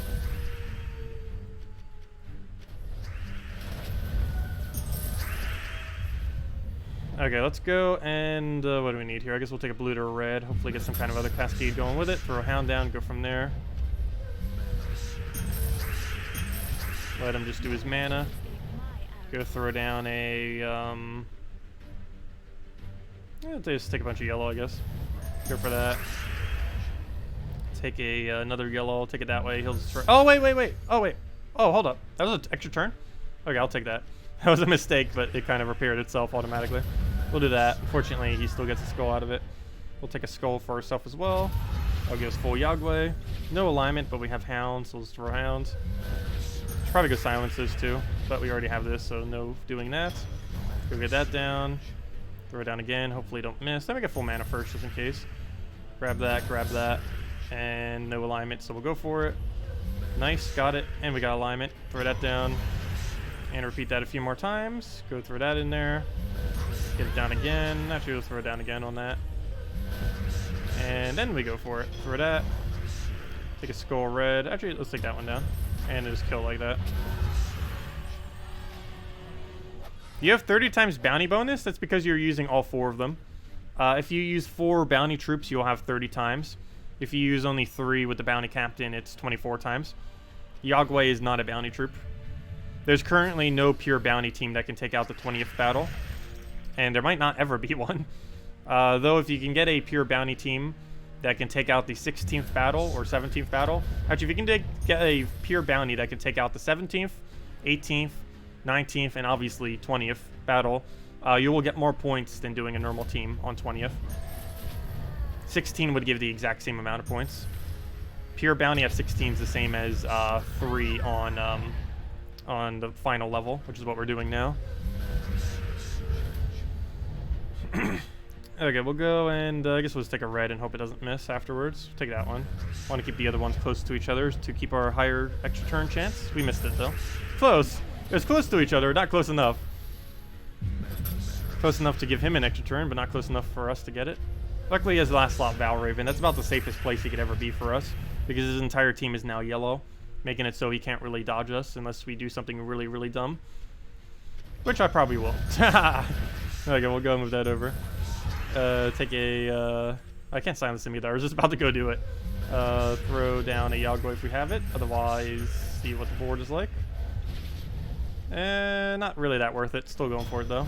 At least gets Hound back to max mana, if nothing else. And now I need to try taking a Skull right now if we can. Oh, perfect. He just has one laying there right there. Oh, we could have parroted as well. But let's go throw this down, throw the Yagway, and be good from there. Throw that in there. Get our hit. Throw it down again. Get another hit. Move that over. Throw that down. And there we go. Yeah, we always use Yagway for it. Fairhound Yagway defeats every battle. That's all we need. The rest of the team doesn't even matter. Other than making sure that they're captain and mythic. Because you always have to use the captain. Assuming you bother to buy to get sigils to get the captain. Because it has twice the effect. Even the lower rarity captain would be such good value. But I generally just go all in and just get the max, because it just gives us all the points we need for 250,000. It also very commonly reaches leaderboard, because not too many people go that far.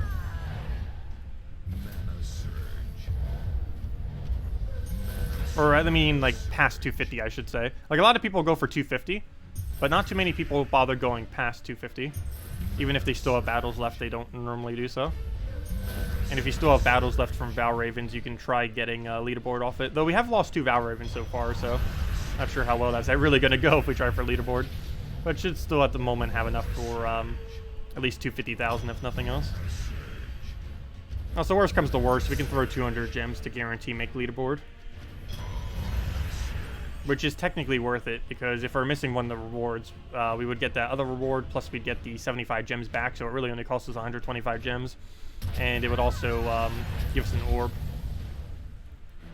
Or, you know, the normal orb from leaderboard.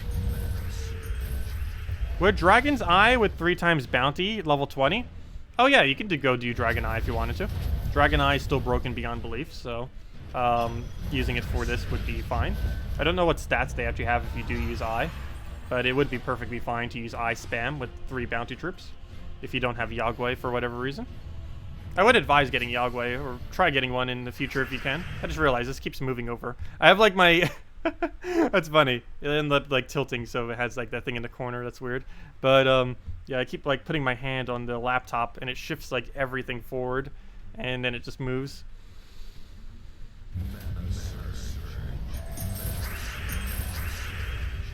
Okay, what do we need here? We'll go and we'll take a round. Get in the Yagway, go from there. Go to that. Why do you not have full mana? Go get full mana. How do you still not have full mana? Go. Still not full mana. Come on. There we go. Though we don't have alignment anymore. Figures. Throw that down. Get that down as well. Move a red over. Take a skull. Go to reds. Take another red. What else do we need? Throw a hound down. Oh, so hello, Max. Welcome. Why is Yagway so good for bounty? Feral Hound is why it's so good for bounty. It creates red and purple, and it's the only barrier option that is a bounty troop currently. So it gives you constant barrier so you don't die. Oops, why did I do that? But it gives you constant barrier so you don't die. And it also gives you all the mana you need to get Yagway aligned. Both of the 2 colors it creates is what you need to be able to get Yagway to actually do his ability. And then you could just double cast Yagway to basically kill. But yeah, that's the whole reason for it, mainly. If they ever added a better troop similar to Feral Hound, then it would be something else other than Yagway. But at the moment, the only barrier spam you can ever use is Feral Hound, so Yagway just works best with it. And then it goes. What is the flag or the banner? We're currently using +2 brown, +1 red, -1 purple. You could also, if you really want to get the bounty troop up a little bit quicker, you can use +2 brown, +1 blue, -1 purple. But obviously you want to use a -purple banner since it's purple on the team. But almost every -purple banner is actually really good with this team, so it works out quite nicely. Okay, do we take a red or do we just go for the mana? I think we take a red. Go to that. Get a Yagway in there. There we go. Throw some browns over. Take the yellow. Throw a... I'll take some of that. Why not? Go throw like a silence down or something. Yeah, we'll go for hounds. Why not? Get a hit on that. Get ourselves some alignment. Go from there. See if we can get a nice skull going. If this dies, it dies. Not going to matter much, but we'll go through a nice little poke. Hit it. Yagway. Go from there. Okay, we'll go for one of these skulls. I guess that one. Let him have one as well. Less things that we can barrier incorrectly on. And get our alignment that's just sitting right there. Throw it down and hopefully get it again. And it'll just cast it 2 more times. And that should be matched because it'll give us enough mana. And dead. You just came back to the game after a year of... what's up with Dragon's Eye again? You're confused. Oh, there's a bit of a glitch in some game mode. Well, not really a glitch. But basically, the thing that the AI team checks as far as what the default troop stats should be is different in a couple different areas. And in some areas, the check for it is not correct. And basically, it's just checking the AI's troop. And it doesn't own anything. So it just ends up creating basically like a level 1 baby dragon, like the default baby dragon with no traits, no nothing. And that happens in several locations within the game because the AI in most areas in the game doesn't own any troops. So if you create something that it doesn't actually use, or, if you just create something else, it will just default to something really, really, really weird. It works on players correctly because a player owns a baby dragon, or normally they do, and even if they don't, it just defaults back to the normal thingy. But yeah, it's just very broken. Is basically the bottom line, because it just doesn't check it correctly. I don't know if they're eventually going to fix that or not. There's a few things that it really... There's a few instances of it where it doesn't work correctly. Like, it's not just Dragon's Eye. It's just Dragon's Eye is the most noteworthy one, because it's the only weapon or the only thing in the entire game that has a 100% chance of transforming an enemy. So it's pretty noteworthy, since it will do it every single cast, whereas many options are random if it does it.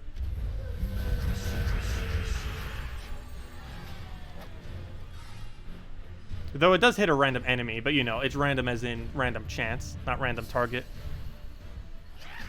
Okay, Valraven a little bit closer up. That's actually probably a decent location for it though, because we can still hit it immediately with Yagway, plus he's still blocked by yellow. So that's actually perfectly fine where he's currently sitting. And all we have to do now is not take any skulls and simply go for all the mana we need for Yagway, and then just Yagway kill that before it gets away again. We are not losing a third Valraven. We already lost 2. We're not losing a third. Oh, I saw that right as I took that. Fail. That would have been so good to take. So much free mana. Oh, well. Just waste a turn. Not that big a deal. There's not much that could really kill us. As soon as we get the Valraven down, that's pretty much match. I'm actually going to start poking it some just because I do want to destroy it as quickly as possible. So we'll do that. Doesn't get any alignment unless he gives it to us. And nope, not really. Go do that. Get a nice hit on it. Let that just do whatever. We'll go and... Okay, he just got a skull spam. What are you doing? I think that's like one of the first battles he actually managed to get that. It can be pretty dangerous, though, if he does land it. It's 8 skulls plus 4 per map. That, in theory, could have a lot of potential if they ever add something else in the game that has a really, really good chance of getting maps. Currently, there's not much that does it. If I'm not mistaken, Prismatic Orb plus Tyree might actually be insanely good at making little bronze lock bronze really just overpowered. I haven't actually tried using that yet, but that would be really funny. It would take forever to win a battle, but it would be a pretty funny combination to use. Because if I'm not mistaken, Prismatic Orb Maxed has a... I should probably go Max Prismatic Orb, actually. I haven't bothered doing that yet. But a Max Prismatic Orb, if I'm not mistaken, gives you a 10% chance of getting a map. And it's really easy to spam that, and you can just put it right into Tyree, which has a 20% chance to get a map plus board control. So you can just keep using the 2 of them over and over again and get essentially infinite maps. It wouldn't be the quickest way to farm maps, but as far as getting a high number of maps in a single battle, it'd probably be one of the best methods, other than just standard double Tyree.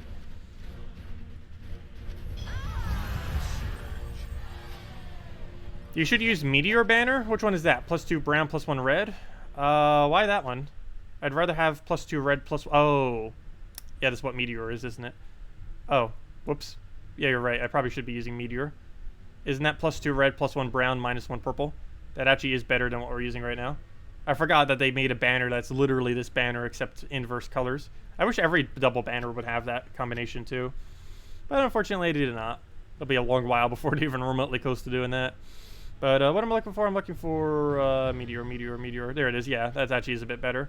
Because we don't need the excess brown, we need the excess red. Forgot that even exists.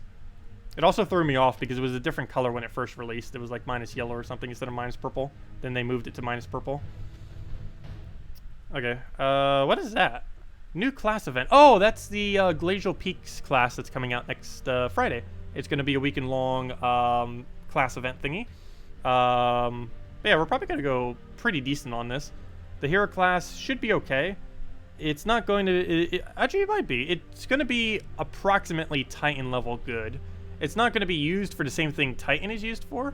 But as far as hero classes are concerned, it is likely to be the second best hero class in the game, the new one that's coming out next. That's actually a really cool symbol, too. I like how it's like a heart with like 2 scepter things through it. That's really cool design. But that's going to be probably the second best hero class, only behind Titan. So that's kind of cool. We had Titan this week, yesterday. Then we get the next best next week and stuff like that. And I believe we get a pretty decent one the following week as well. And then we get the repeat of that one finally. And Mini Mimic's pretty nice too. That's the gold bonus. And yeah, all that. Anyways, let's go and see what rewards we have. Finally have another orb. About to gain this other orb too. Once we gain this major orb, we'll give out a redeem code. Once we gain this major orb. But let's see what we get from this minor one. So far we got 2 greens and an orange. Make that 3 greens and an orange. These 2 majors better be good since we got nothing good off of our other ones. Also, we're starting to run low in battles. But then again, maybe not. It seems like we're running low, but we're probably not actually running low. It just seems like that because we're about halfway done. Which makes sense. We're about an hour and a half in. Like I mentioned, it normally takes like 3 to 4 hours to complete out Bounty Hunter.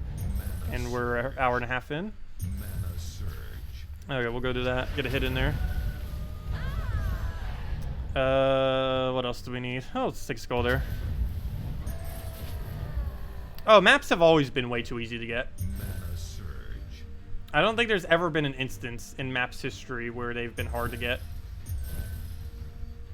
Maybe like the first week they existed, but everything beyond that point, they have been like always pretty easy to have in high accumulation. Because you were always able to buy them for glory. So you were able to just dump all of your glory to get more maps. Worst comes to worst. They were even cheaper at one point, if I'm not mistaken. Like the amount of glory it required to buy a map. But then they ended up raising it slightly at one point.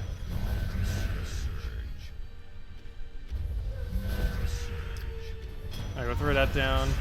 Get the blue down. It is still possible, if you play maps out correctly, it is possible to make it so every map you do, you gain more glory than the amount of glory it costs to buy a map. I believe it's 30 glory these days. I don't even remember. Haven't actually bought a map for like 2 years now, I think it's been. Some kind of absurd amount of time. Okay, we'll go take a red over.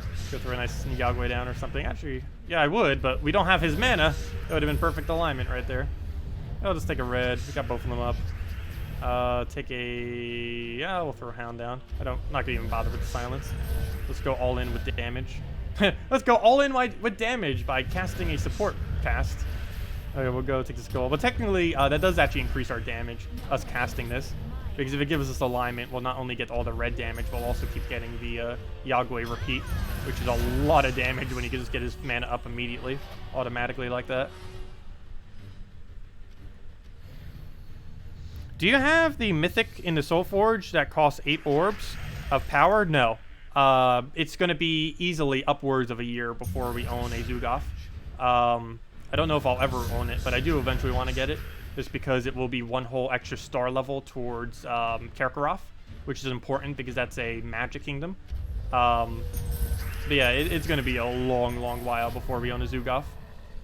I do not intend to have it anytime soon. I also do not intend to craft all my orbs. I'm only going to do it based on major orbs. It's why I'm not using any of my orbs. Well, mainly my major ones. I want to make sure all of our major blues get used specifically for the point of making power orbs and nothing else. But yeah, we'll get it eventually. We currently have about 1.5 power orbs if we convert all of our major orbs, which is obviously miles upon miles upon miles away.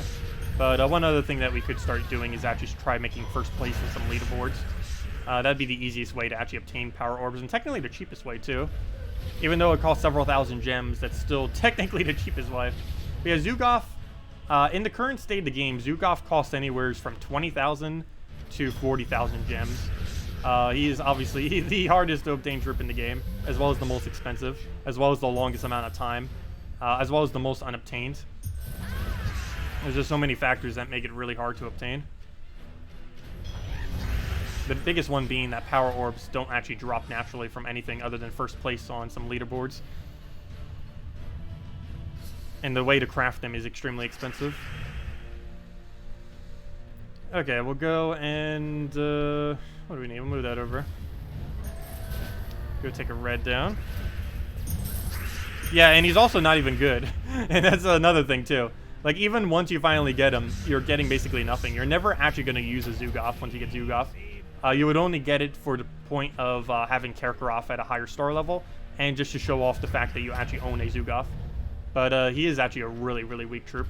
There's currently no team you would ever bother using him in. He's the highest mana cost troop in the entire game. His ability is only single cast, and it's not really too over the top. And yeah, it's just really, really clunky of a troop. Great Maul in almost every instance is stronger than a Zugoff, and way, way easier to obtain. That's for sure. Okay, we'll go and... though there is one nice thing about it. It's one of the only few troops in the game that can instant kill through barrier. There are a few others that can do it, but most instant kills do not hit through barrier. The only ones that do are Zugoff or troops that do their damage prior to rolling their extra kill chance.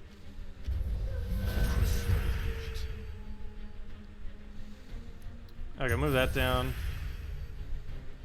Move that. Throw the other thing over. Get a Yagway in there. So, I mean, not a Yagway. I keep calling that Yagway as well. Keep throwing the Feral Hound so we get alignment. Throw that down for some damage. And we'll be good to go. Move that. Get a little bit of Skull Poke. Throw a Hound.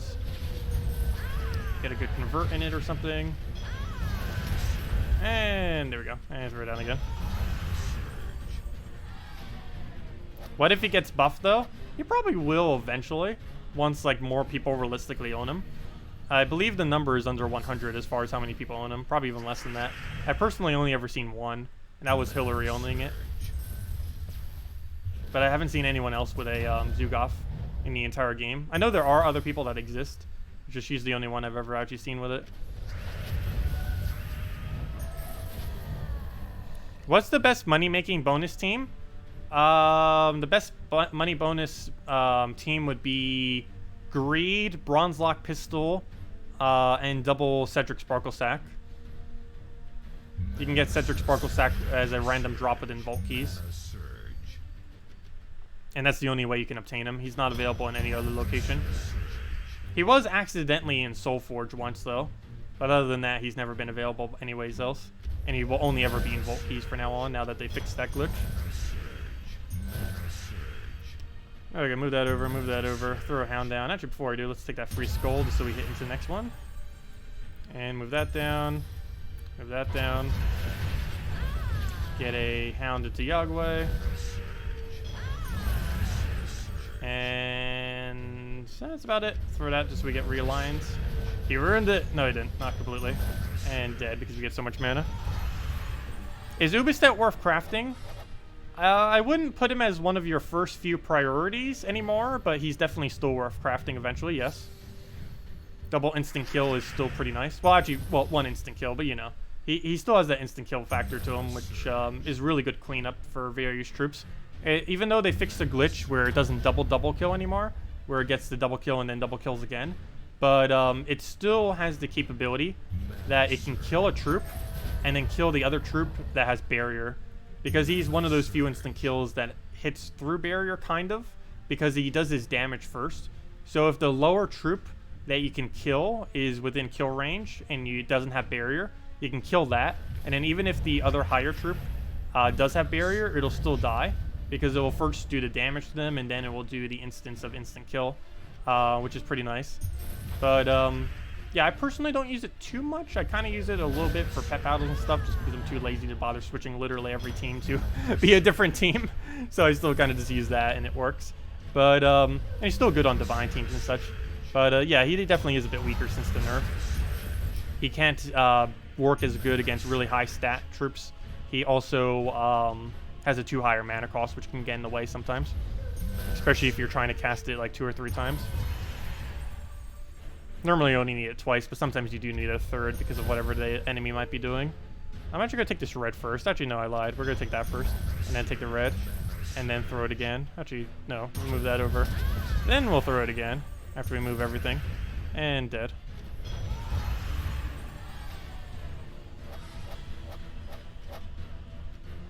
Is Lady Morana troop worth using? No.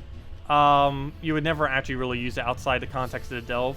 Very, very rarely would you really bring that out for anything. It's nice with its score reduction, but it doesn't have any board control to follow up its instant kill thing. It's also a bit of a low percent. It normally is around approximately a 26 to 30% chance. It can go a little higher than that. It can also obviously go a little lower than that as well, though. But, yeah, it's not the greatest of things, unfortunately. All of the faction legends are actually pretty average for the most part. While they have really unique mechanics on some of them, like really, really unique, like every single one of them is actually pretty unique, they're not really that good, unfortunately. Unique doesn't necessarily automatically mean good.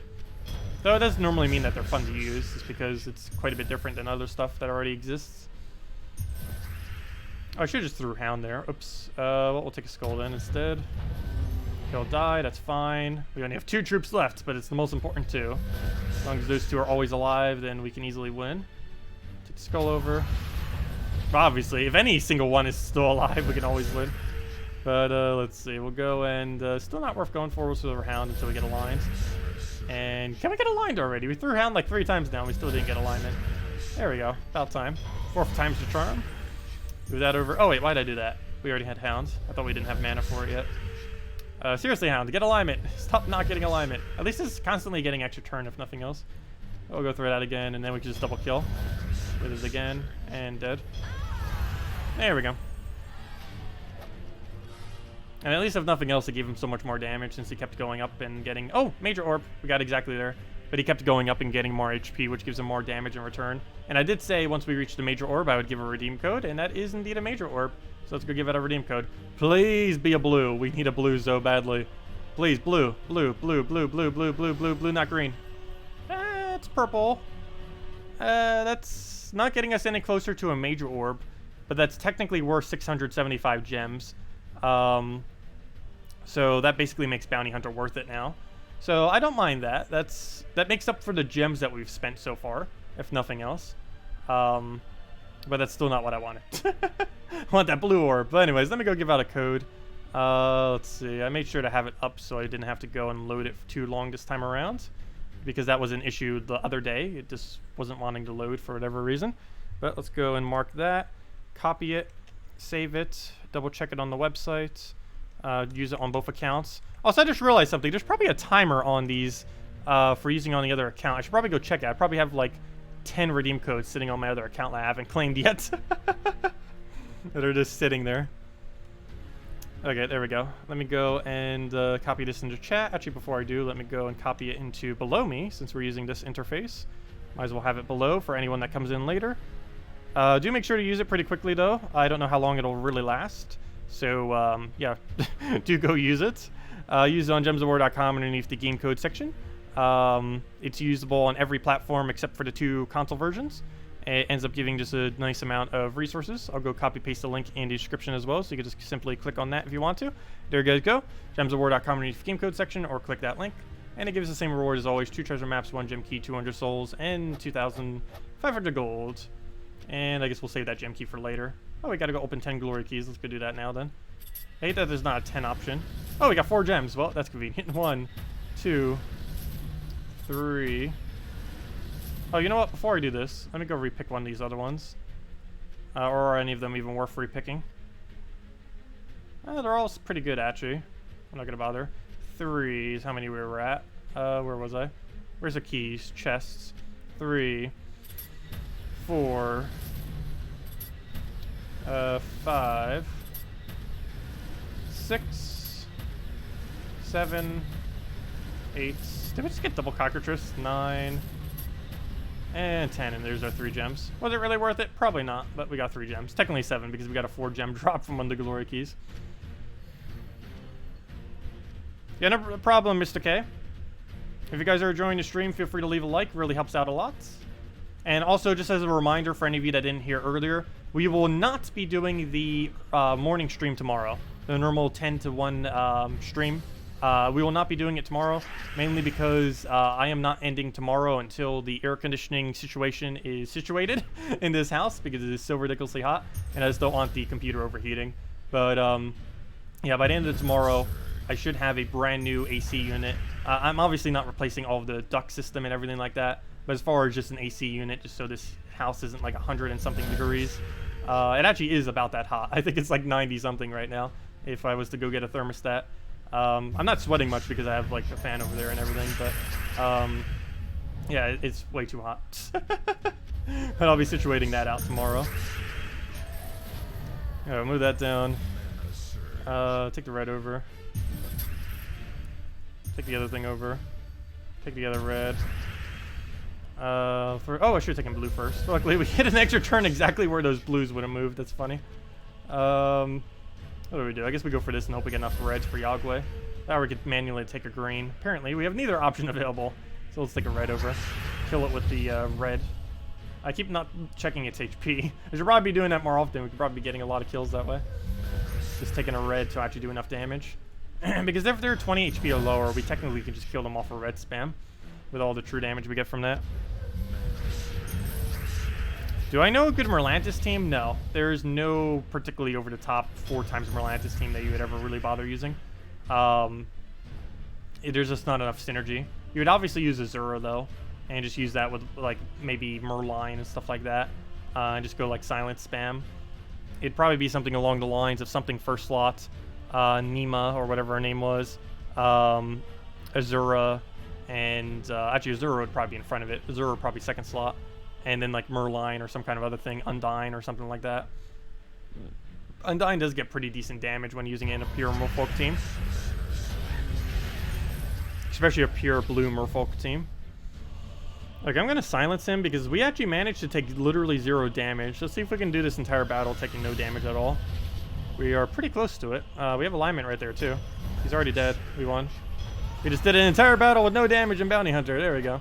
We've done that many times before, though. There we go. Okay, I don't know if we'll have enough battle. We have 9 left. I think we'll get 2 more Val Ravens. Hopefully that's enough. It's fine if we don't make leaderboard, but we definitely need to make sure we make that major orb, that's for sure. But ideally, we'll make it without spending more gems on it. If so, it's not that big a deal. We get 20 gems back from even doing the final one. Plus, we get 75 gems back because we'll definitely make leaderboard if we bother going for another pack. Because most people only go to tier 6. And ideally, we will be as well, assuming we have enough battles. We'll go for that. Go for the hit there. Get the Yagway down on there. Also, I should probably go do Bounty Hunter on my lower level account. I'm probably not going to throw any gems on it, but I'll probably do the go up to the 4th battle, then farm the 4th battle with all the free battles.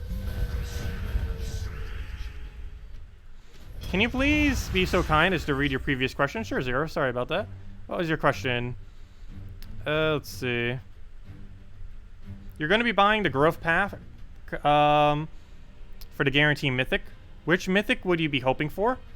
I would probably be hoping for Infernus. I still love using Infernus. It's pretty versatile. It works for a lot of stuff. It's the best burner in the game. And it's really good with Element Grim, if you ever get Element Grim. But it's best burner in the game and just has a lot of things. It does basically every role you would ever need for the most part, other than board control. It is board clear, but normally board clear is fine if you don't have board control. But it just covers so many roles in one single troop. Yeah, unfortunately you don't get to choose what mythic you get, or even what few mythics. That'd be kind of cool if they made it so you got to choose of one of 3 different mythics or something with it. Like at the end, it kind of does like an arena page screen. I wish like almost all mythics were given that way. Like do it like how arena is. Like at the end of the arena, you like see 3 different troops. It'd be cool if that was how like mythics were, and you could just choose one of those 3, and then that would be your mythic. I kind of hate that you just randomly get an awful one, and then it's like, oh, well, you're stuck with this awful one, or you could just get a repeat one. That's the other frustration. Like when you're trying to do completionist and trying to get like every mythic in the game, you're going to get a lot of repeats of ones you already own, most likely. Unless you're going to soul forge all of them, but that takes a lot of diamonds to soul forge all of them. Also, speaking of that, I think we have enough diamonds right now to craft 6 mythics. I don't have any need to because I have every mythic in the game, but yeah, we have a lot of diamonds. And we even wasted one just to craft a 4th Farish Rod, because why not? There's no need to ever use 4 Farish Rods, but I did craft it just so we could see what it would look like. It's actually the only way, other than ridiculously high VIP, to be able to have over 1,000 souls per battle, which is absurd, but it is possible to have over 1,000 souls per battle in under a minute. Or maybe not under a minute, it's probably more towards a minute. It might even take a little bit longer than that, actually. Yeah, you get more sigils on Saturday and Sunday. Oh yeah, duh, if I don't make leaderboard right, I mean, if I don't make, I keep forgetting that. If I don't make the 250,000 right now, we can simply just use the battles for the following 2 days. I don't know why I always feel like it's only on Friday. Probably because of all the daily ones that they have. So I just kind of assume that the weekend long ones are like that too. I know that it is weekend long, it's just I always like perceive it initially as, oh yeah, I gotta go do it today. Yeah, we'll go throw that down. Hope I shouldn't have done it on him. But we just overkilled it with that 2x school damage. Oh well, not that big a deal. Ugh. Okay, let's go and throw this down.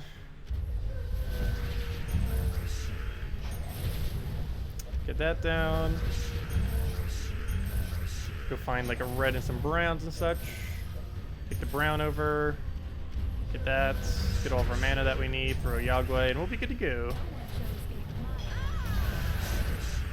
And a smash.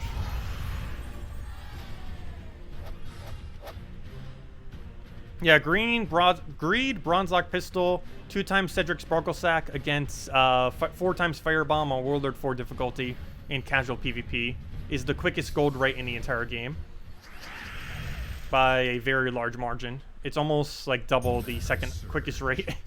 It's really, really, really good for gold. It also gives you a lot of other resources while doing it too. You get a lot of glory, you get a lot of, especially this week with the +5 glory guy. You get a lot of glory, you get a lot of, well, just everything that you would ever really need. I will get a Yagwe down. Throw that, throw the brown, get Yagwe again. Oh, I should take those browns. You got free red and maybe gotten us a free turn as well. Sitting on the board somewhere.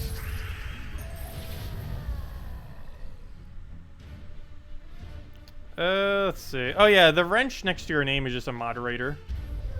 It just allows them to ban people and block people and silent people and stuff like that. It's mainly for bots.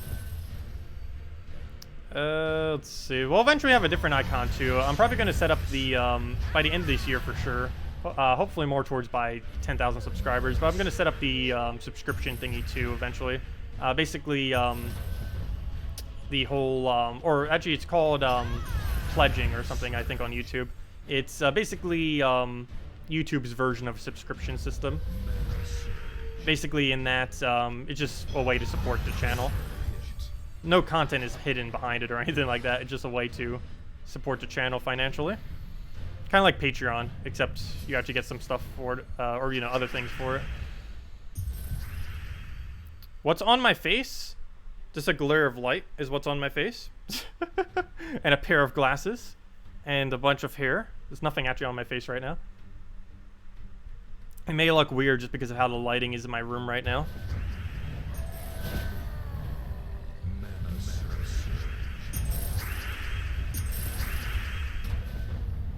Why am I in half the screen? I'm not in half the screen. I'm in, like, not even 1/10 the screen.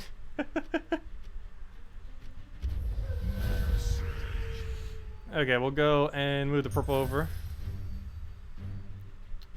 Go and... I'll take a brown to red. Take a Yagwe. I mean, I keep calling it Yagwe. Throw the Pharaoh Hound down. The head on the top is gone? Is it? Click refresh. I don't know if your thing is making it come up normally. I don't see anything wrong with it on my end or on the feed end. Both sides it looks fine. Okay, we'll go and what do we need here? I'll stick a skull. Get that down, throw Yagwe down.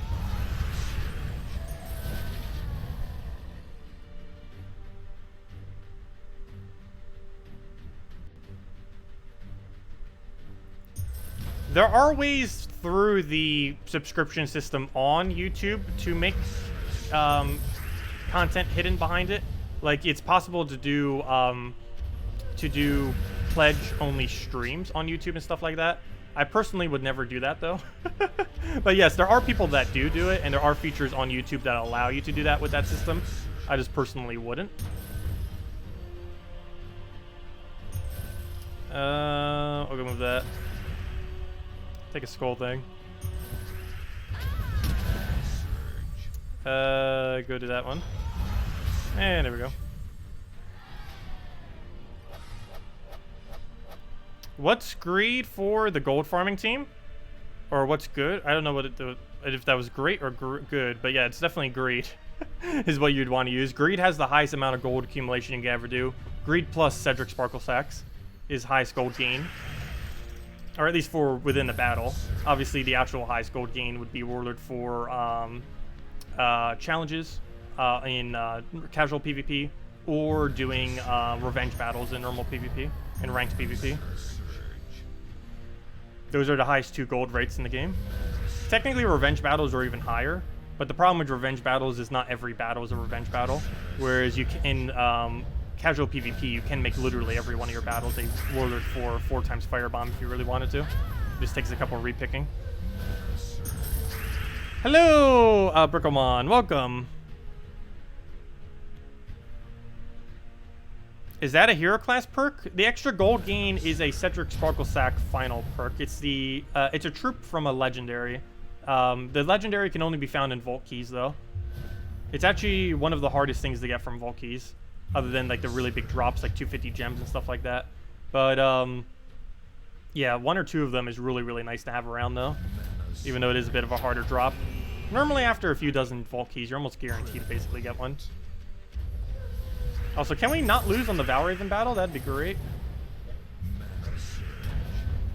Let's see, we'll move that over. Hey, we actually got alignment out of that, oddly enough. We removed red, yet still had red alignment.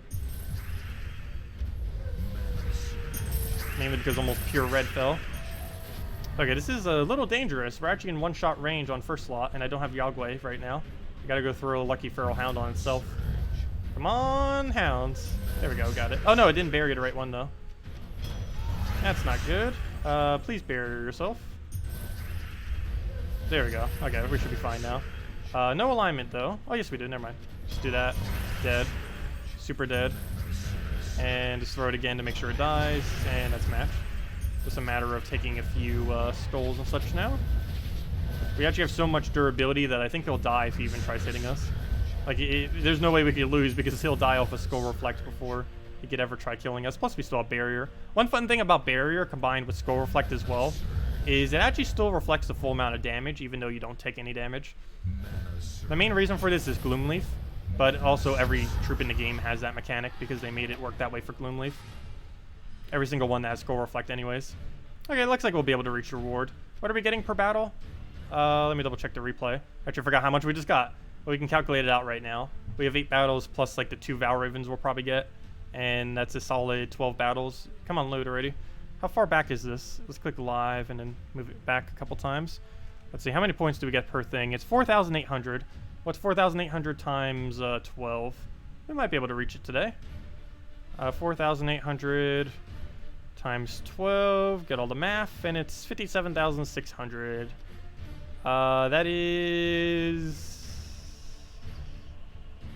That's enough, right? Yeah, that's enough.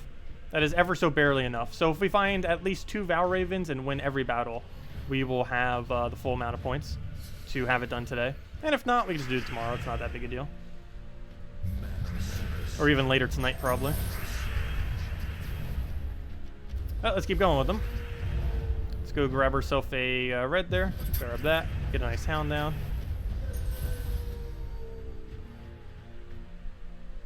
How do you get Cedric? You get it from Vault Keys.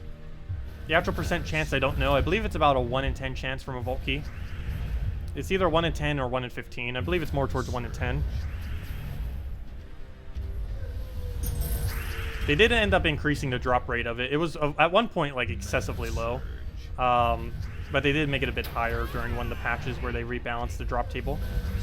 It was when they added that 250 gem drop and stuff like that to it. And we did actually manage to get the 250 gem drop so far. We got it once. It is the, basically the best drop it has. I believe there's one drop that is, a few drops that are technically considered better. A major purple orb is technically better, and a major blue orb is technically better. But, not counting the 2 major orb drops, it's the best value that you can get from anything. Though it's probably about a 1 in 25 chance, probably even lower than that. Maybe even 1 in 50. It's absurdly low chance. But really nice when it actually does happen. And how do you get Vault Keys? Vault Keys are a little bit hard to obtain. They're accumulated very slowly. The best way to obtain them is during a Vault event, which occurs about once every month for a week and long.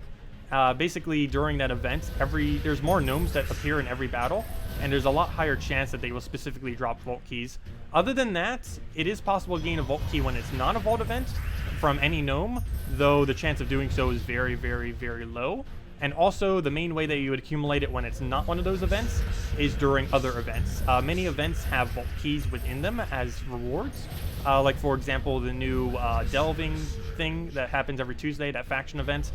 Those things normally have, or always have, a vault key on it. The normal one I think has like 2 vault keys on it. This game mode that we're doing right now, Bounty Hunter, has 3 vault keys on it. I believe raids and invasions have 1 or 2. I believe it's 1. I can't even remember off the top of my head right now. But there's a lot of like smaller ways like through these events that if your guild or you personally go high enough in them that you'll end up getting vault keys. Like from this specific one is actually the best event that gives vault keys. As far as sheer number, it ends up giving 3 if I'm not mistaken. Where are they? Vault key, vault key, vault key. Where are you? 1 at 13, 1 at 17. Never mind, it only gives 2. But still, it gives 2. At 13 and 17, you end up getting those vault keys. I just wonder there was one at earlier on in this. Apparently not. But if we go check raids, oh, never mind, it's bounty. I mean, it's Guild War Week. But if we check raids, you'd see that that one would have 1 too and stuff like that. But it's mainly from those kind of event thingies. Best way to get them as a newer player, though, is definitely just wait till a vault event and just play like crazy during that weekend. But that's basically the main way of obtaining them. Sometimes you get very unlucky during vault events, sometimes a lot luckier. We've gone as little as 0 vault keys during a event, despite doing it for like over a dozen hours. Though we've also gone like 20 plus vault keys in a single event, which is an absurd amount of resources. It's really, really luck-based how much it ends up doing. Because it's not only luck-based if you find a gnome, it's also luck-based if you specifically get a vault key from the gnome. But yeah, those are basically the means of getting them. They are definitely accumulated very slowly, though. I think on average, I only get about like 10 per month. And that's getting like an end game amount of them.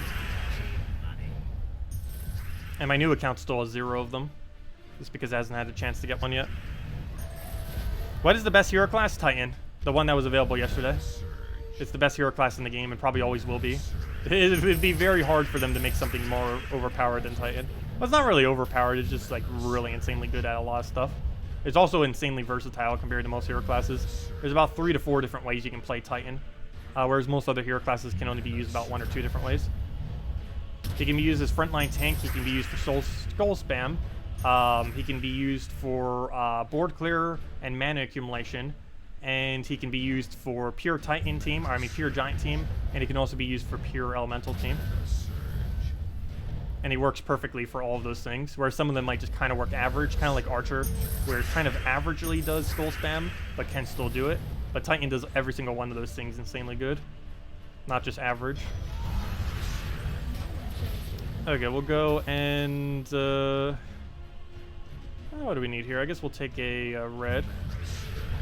That dies. Luckily we have the main 2 we need though. And it barriered itself, so that's good. Though we do not have full mana there, unfortunately. I'll go to that, throw a Galway down, go from there. Get a bunch of damage in there. Throw that down.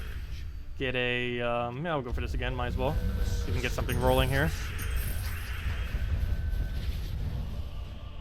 You got 7 vault keys from the previous thing, still no Cedric. Yeah, if you don't have Cedric yet, you can still go with a normal merchant.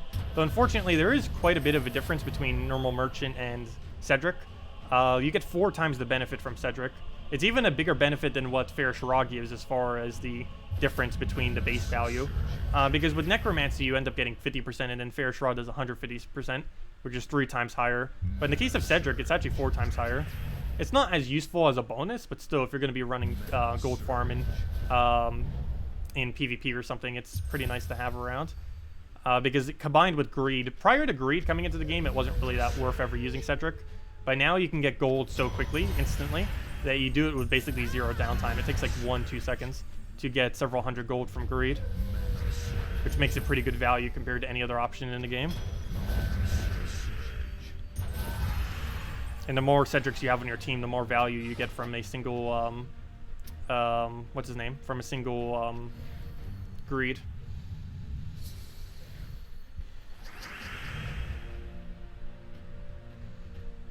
Yeah, my current Let's Play account basically has 100% of its EXP in Titan. It's still very low level, nonetheless, but all my EXP is going to Titan because I am aware that that would be the best place to put it all. But yeah, as a newer player, it is definitely highly advised to rush Titan as quickly as possible. We did that on the newer account. We got Titan Hero class in about 2 hours after starting a brand new account, and just kind of went from there. It worked very decently, because at that point we were constantly able to start getting EXP towards our Titan. Antlion is a pretty decent early game hero class. It has, well, it's always pretty good. There's all the things that it has as benefits or scale very well throughout the game. What do we need? We'll go throw down again. That's obviously no free turn, but it's enough to kill him. Take a skull. Get that 2 times damage. I guess we'll throw a hound. I was going to go for the explosion, but there's enough on the board that it should land, and it does. How does that not have alignment? I guess we'll just move that and see what happens. Guess we'll go... excuse me. I guess we'll go with a hound. We missed the extra turn, but we have alignment. So I guess it's still fine. Throw it again, and dead. Wow, that just hit over 100 pretty much. 92 right there.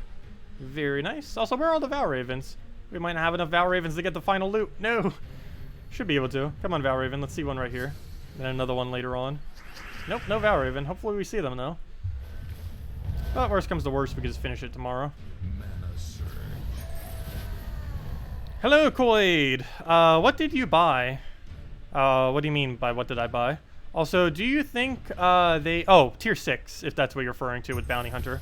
That's pretty much what I always buy. That's almost always enough to reach all rewards buying tier 6. It's a little pricey at about 1,000 something gems, but you get a lot of the gems back. You get several gem keys, which is technically like getting the gems back, and you also end up getting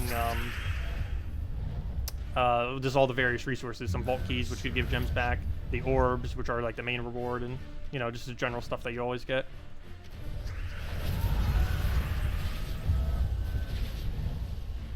Let's see. Also, do you think they need to redo the gem economy since we keep having the all these events?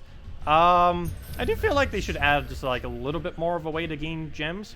I feel like the best way to implement that would be to stick with the way that they already did and make it treasure maps. Basically add a new minigame that's better for late game players, where the basically the primary and almost only reward from it is gems. That'd be pretty nice.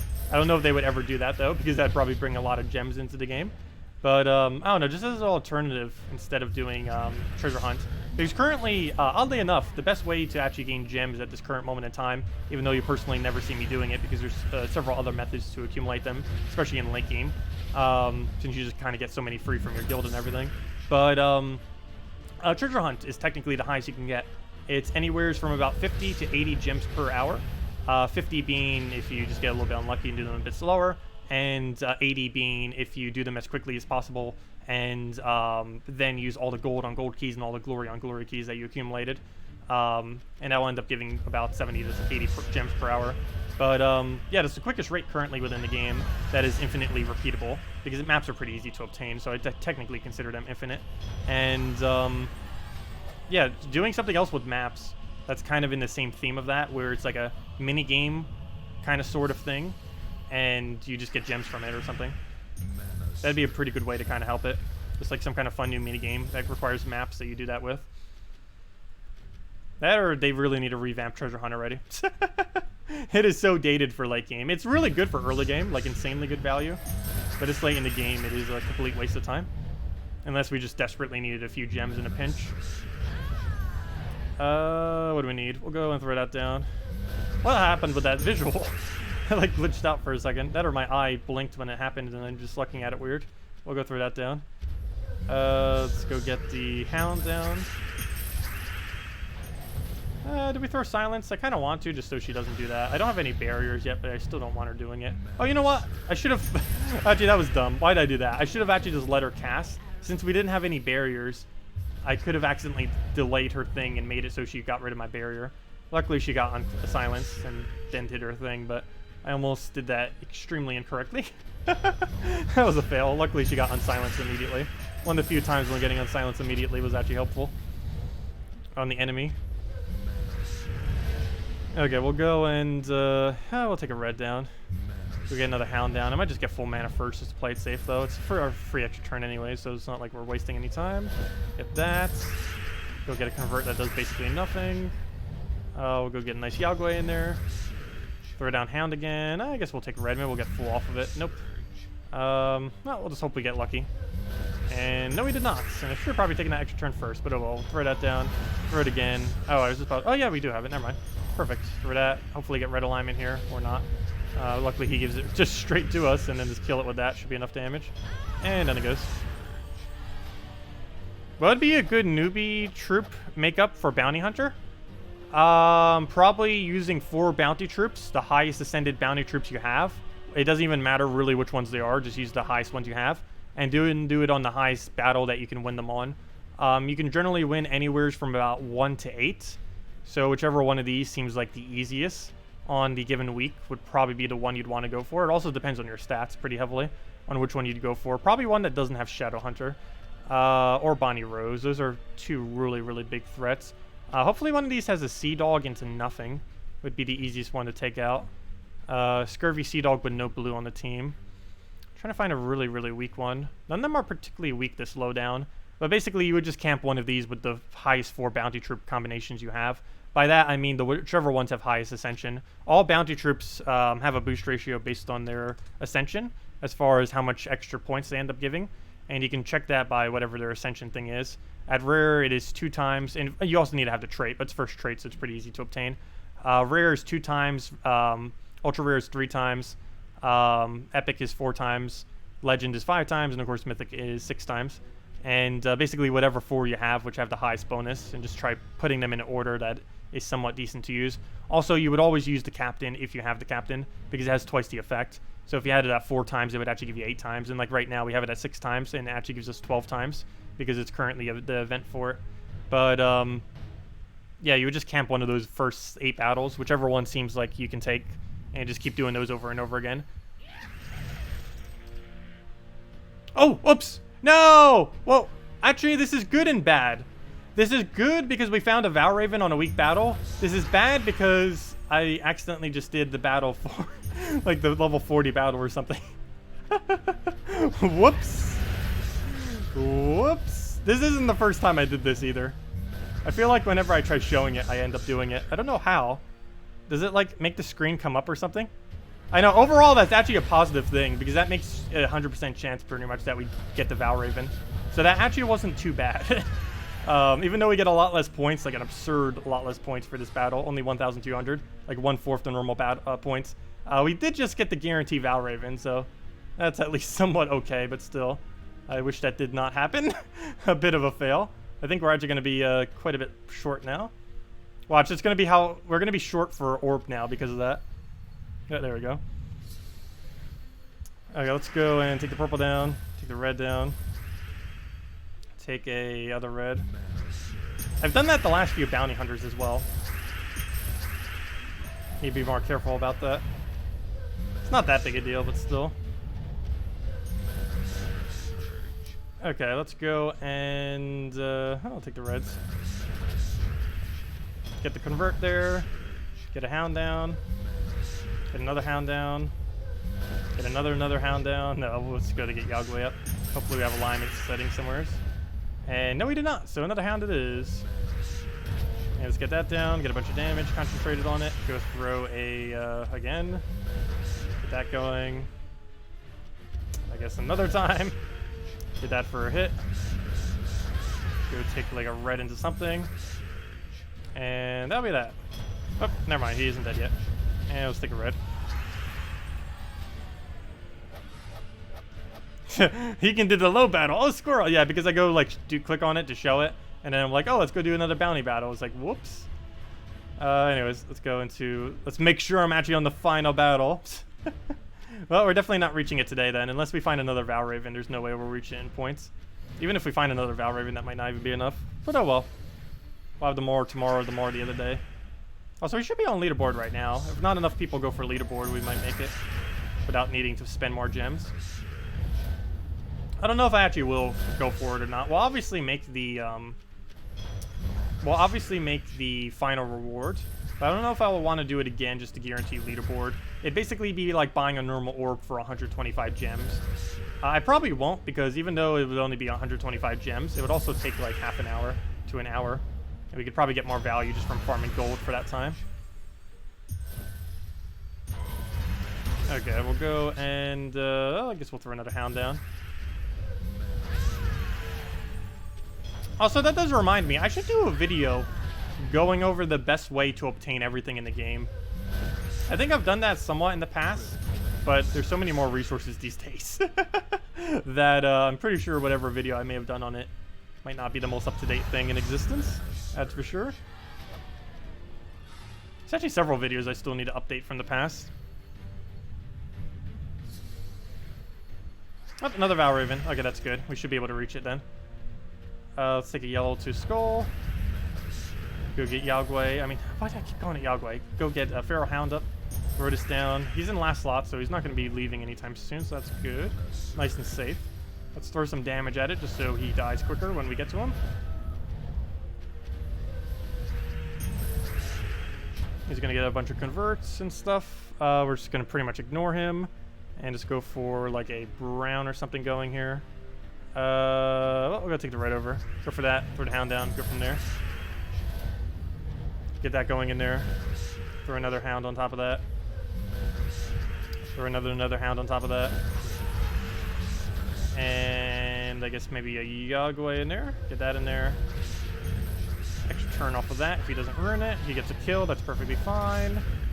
Move all that mess. Move all that mess. Already got that in the corner. Get our mana. Full mana again. And, ooh, you know what? I should actually try getting alignment here. I want to get alignment before I cast because he's going to survive. And then we can just kill him immediately without losing our turn. Just in case he randomly finds a 5x yellow. You never know. Hey, we got a pet, except I already have it maxed, so no point in doing it. And there we go. That should be enough now. All we have to do is not lose any of these 3 battles. And we'll get the final orb. If you guys have anything else you want me to go over, let me know. Let's see, are there any questions? We'll go take a brown, I guess. Go get the Yagway. I mean, I got it again. Go get the hound in there. Go throw another hound. No alignment. He gets a Lana from it as well. Move that for a free turn. Hopefully have something for the board. No, yes, we do. Right in the corner. Perfect. Not a really heavy amount, but it's enough. Oh, I should have taken that first. But luckily, we still extra turn, so it's fine. We're going to take the yellow off the board. Throw this down. That actually was an extra turn. Didn't look like it was. There we go. Double kill the front line, and then just do the same thing again for the other 2. And repeat the cycle. Go for that. Get our kill. Go for it again. Dead. And that'll be match. This will let me cast. And then it goes. Hello from Costa Rica. Interesting. I don't think I've seen someone from Costa Rica yet. Yeah, we've been seeing people from all around the world. I always sometimes forget that sometimes. Even though we do have like mostly a United States base. I think it's like 40% United States. Feel like we have someone from like literally every country watching us. Which is kind of cool to think about. Let's see. You look forward to learning more about the game. Thanks for the great stream. Oh, no problem, Chris. If you have any questions, just let me know. Or anything you want me to go over. Okay, we'll get the hound down. Only have a few more battles left, and then we get our final orb. Hopefully, it better be a blue one. I really need more blues. I feel like we've been getting really dry on blues. It's like a 20% or something. But I feel like we're getting way below the drop rate. Maybe it's 15%. I keep saying 20, but it might not actually be 20. What do we take here? I guess we'll take a brown to a red or something. Let's do that. Throw it down again. Get a Yagway in there. Get a brown down into a skull. Take the other thing. And I guess we throw it down again. I don't want to take this red yet because we already have mana for it. If we didn't already have mana for him, I probably would have. But I want to keep more red just so we have the higher chance for an extra turn. Like, same right there. I don't want to take that just because we already have full mana. Here I will because we don't. Here we'll go for that. And do we have alignment? No, we do not. So we'll go for it again. And now we finally do. If he doesn't ruin it off of whatever he does, and he doesn't, perfect. Get a nice hit in there. Hit a skull. It's probably already enough to kill it otherwise. Actually, just kill the skulls. We already hit it with like 3-4 skulls in a row. Might as well go all the way. Also, thank you, Chris, for your subscribe. Much appreciated. And one more battle, unless we get a Valraven. And then, of course, the rest of the battles. But yeah, we actually hit exactly enough to get... oh, never mind. We get a Valraven. Oh, no, but it might escape. It's in first slot. No.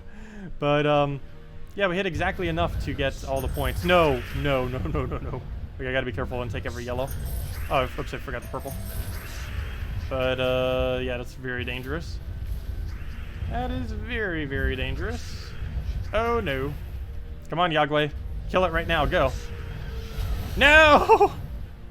Third Valraven to escape. That hurts, though it doesn't matter too much. This is the exact amount that we needed for all rewards. I still wanted to make a leaderboard though, but oh well. Hopefully a lot of other people had them escape.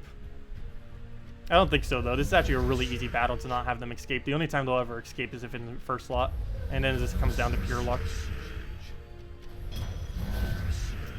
Okay, do that. Or maybe not pure luck, but you know, a lot of luck. Because you could just randomly get yellows out of nowhere, or cascades and other stuff like that. We'll get a Yagway in there, we have our alignment, and just do it again. And there we go, exact sigil amount for the final reward there. And there we go, grab our major orb, 0 battles left, perfect timing.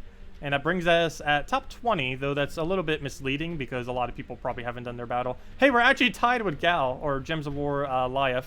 That's funny. We did the exact amount as him. Oh, that's great. I need to screenshot that. I've never actually seen a tie on this leaderboard before. But yeah, we're both actually exactly at 20. Too bad we won't be keeping it. That'd be really good value, getting 2 random orbs, but I highly doubt we'll be keeping that. Though, if we actually keep like top 50, it might be worth just throwing another one down and to go do those extra battles for the extra orb and gems. I'm not sure. We'll see. We're going to be way lower than this later on, though. It's probably because it's still early in the day and early in the weekend. Give it like one day and we'll probably be like 90th place with the exact score we have right now. Anyways, that's Bounty Hunter. Let me go claim the final reward. Please be a blue orb. Anything but green or orange. So basically a purple or blue. Okay, we got 2 purples. So basically we're just converting our gems into keys then is essentially what we're doing. Because purple orb is basically like 75 gem keys this late in the game. It's either like 75.5 gem keys if you don't have all the Guardian troops yet, or it's like 75 gem keys if you do, and we do. Once you have all of the Guardian troops, not the Hall of Guardians, but the actual Guardians, or, you know, not actual, you know, the ones under this category right here. Once you have all of these troops to to Mythic 4 copies, specifically you need to have 4 copies or more. Once you do that, you no longer get these as drops anymore from the keys, from guild keys. So you can just go and get pure gem key drop people basically from them. So each purple orb ends up giving 1,500 seals, and that's 75 seal keys, which is basically 75 gem keys. So that basically comes down to, if you count them as $9 each, which is what bulk buying gem keys would be, it comes out to 675 gems. So the 2 purple orbs we got is 1,300 gems, and we only spent like 1,100 on the event. Plus we got all the gems and other orbs and everything else. Sorry, what was your message? What kind of alignment are you looking for? Isn't the gem creation random? Yes, it's random, but we're looking for purple to red convert. I'm mainly just looking for them to be next to each other. I'm mainly referring to that more so in Yagway's cast, not in Pharaoh Hound's cast. I just say it while I'm doing Pharaoh Hound's cast, because its cast will cause Yagway to be aligned, but I'm mainly referring to if Yagway will have it or not. Because he's the one who actually needs the alignment, not the Hounds. Technically, you could have alignment with Hounds. It's whenever you have like a really good like plus shape, where it's like 2, then a space, then 1, then a space, then 2, and a space, and stuff like that. We have that like all bunched together. There's a really high chance that you actually turn off it. Also, whenever you have like a square of 4 gems, it has a lot higher chance that it ends up extra turning, especially if that square of 4 gems of the same color has extra around it. Kind of like a little bullseye almost, like it has 4 and then it almost has like a square kind of shape of extra gems around it, or it's a square and then it has like a space and then another one and similar stuff like that. Technically I guess could be alignment with gem spawners, just because the chance of extra turning off of that area is way higher than a normal area, as well as checkerboard pattern is really easy to extra turn off of too, especially if you're using a single color gem spawner on it. Double gem spawners tend to have a lower chance because you can't have that consistency. Like if we had that nice little square with another little thing next to it, there's a possibility that we'd overwrite it with other color that we wouldn't want to. All right, what was the other question that you mentioned? There's someone that said go check your question, but I don't see your question. Where is it? Where is it? Where is it? Could you repost the question maybe? Because I do not see it.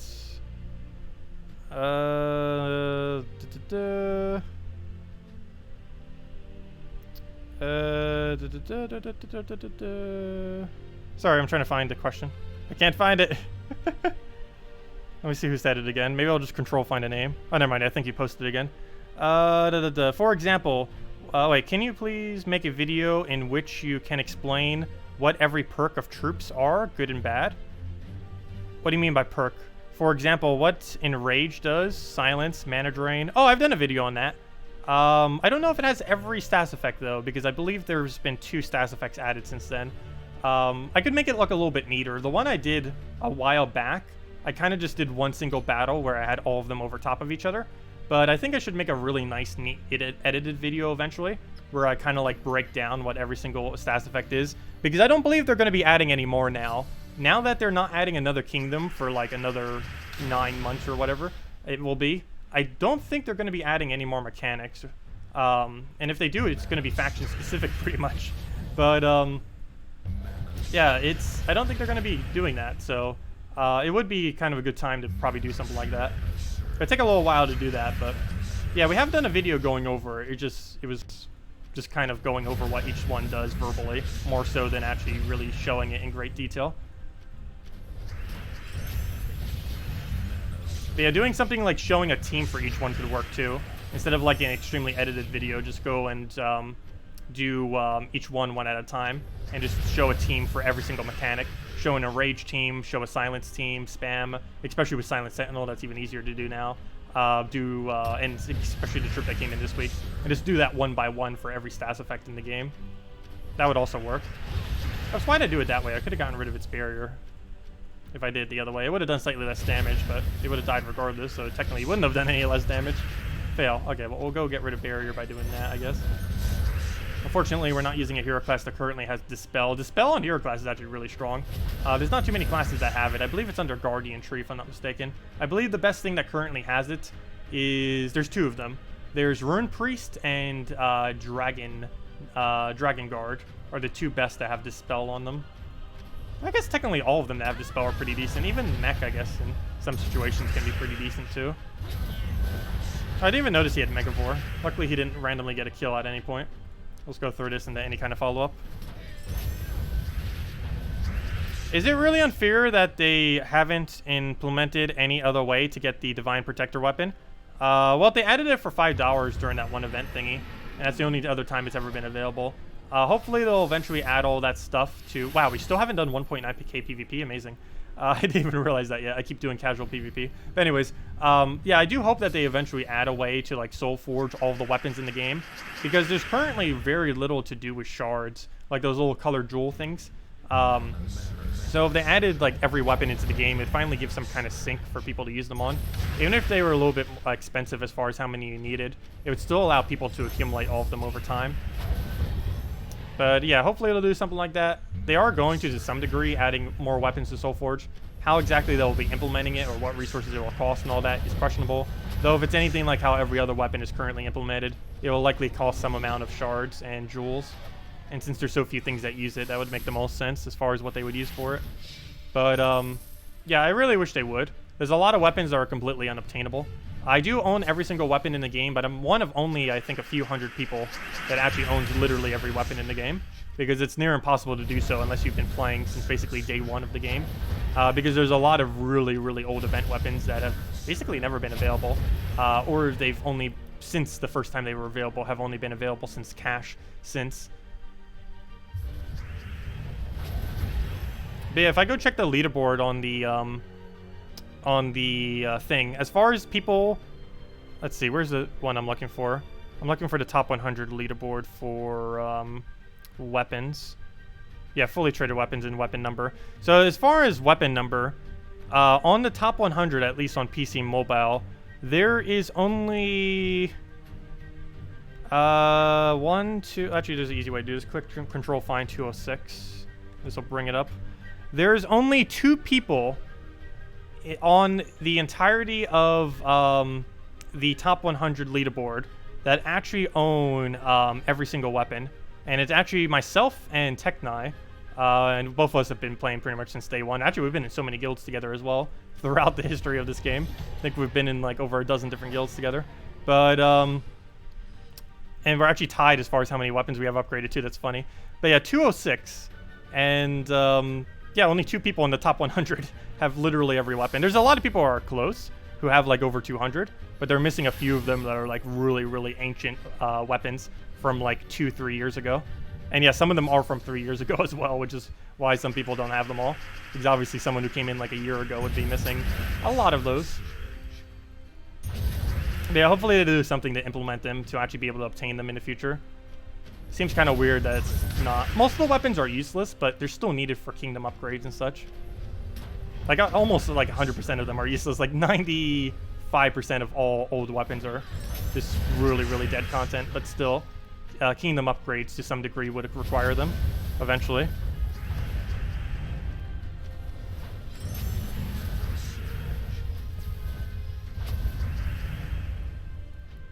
Let's see.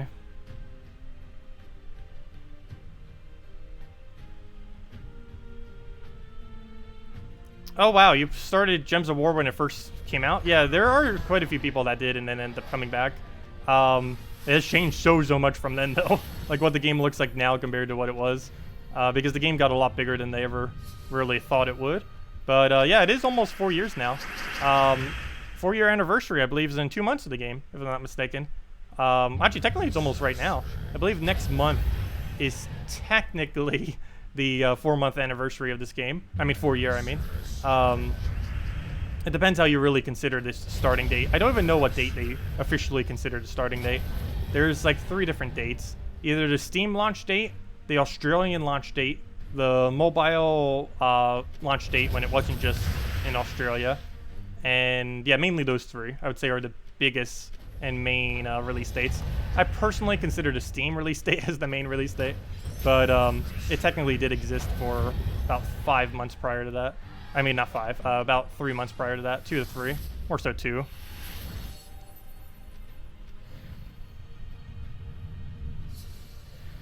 Oh yeah, if you had a question, repost it, would work best. Yeah, there's a lot of stuff they can do with Soulforge that they haven't really utilized yet. They could do literally just a whole patch of updating Soulforge, and I'd be perfectly fine with it. Because there's so many things that could be done that they haven't done. Oh, so what's with all the fire bombs? Excuse me, normally don't see that many in PvP, or you know, like normal PvP isn't just like going through ranked. If anyone else still has any other questions or anything you want me to go over, let me know. We'll make sure to do so. Have we still not hit 1.9k yet? We're not ending the stream until we hit 1.9k. I can't believe we still have not hit it yet. I think the longest I ever went was like midway through Saturday not hitting it. But the main issue I haven't been hitting as much recently is just because casual PvP is way better value. Especially this week with the +5 glory from the pincher guy. And after you hit 1.9k, you really don't have any much need to keep doing PvP at that point. You're wondering if you could do a team on the most relevant true damage team in the game? Trying to think of what that is. Probably something with Oriali. You can also do Crimson Bat Loop. You can also do True Damage Humility into one of them. You can also do Marilift Spam. You can also use a version of Azura. Even though she's directly not True Damage, she works very well within as a mana generator in True Damage teams. Since she technically has a 1 in 4 chance of doing True Damage because of her HP reduction. Hello, Gamer Fox. Yep, we're finally back. And we'll be back into the swing of things next week as far as our normal schedule for everything. Or at least I sure hope so. Tomorrow we will not be streaming at the normal morning stream just because I have some things I need to situate, mainly making sure I have air conditioning because that's still not situated yet. But, and I still haven't done the event video for this week. I don't know if I even will at this point. It's more so going to be like a Nimue team video or whatever that one's name is. I guess we'll still do it. Better late than never. Probably be up like sometime later today, but which is like 4 days late, but at least it'll be up for the weekend. Most of the things I've already gone over like a billion times in these streams now since so many people have been asking, but might as well still do it. And then we'll be back to doing them on Monday like they should be. And I still need to catch up on all of the readings for the Lore Keeper too. I know not too many people watch them, but there are still a small amount that do like them. So I do want to make sure we do those. Also, I might start doing those on Monday now as well. Not like immediately on Monday, but like later on Monday. Because whenever I do it on Tuesday, I feel like I don't have enough time on Tuesdays now because it delves to really get it done on Tuesdays properly. Okay, we'll go and take a blue, let him skull us, go from there. Go throw that down. Get a nice explosion.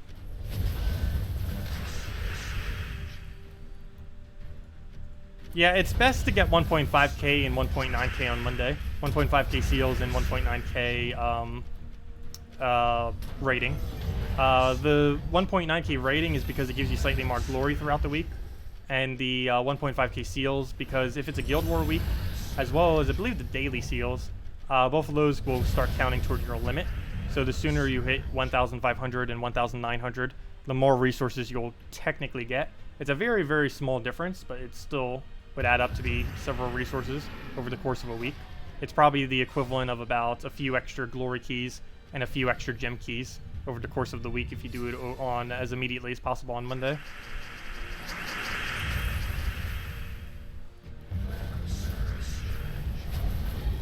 Okay, we'll go and, yeah, we'll go get a hit there. Take a nice explosion down. And dead. He didn't firebomb us, but we just kill it with that. And never mind, that is not enough damage. Skull into skull. And down it goes. Soothsayer, Herdmaster, Soothsayer, Crimson Bat. Oh, that's a classic. That was really, really, really good. Also, another true damage team that at one point was like the best team in the game. When Crescendo first got buffed several months after it getting released, Gorgotha,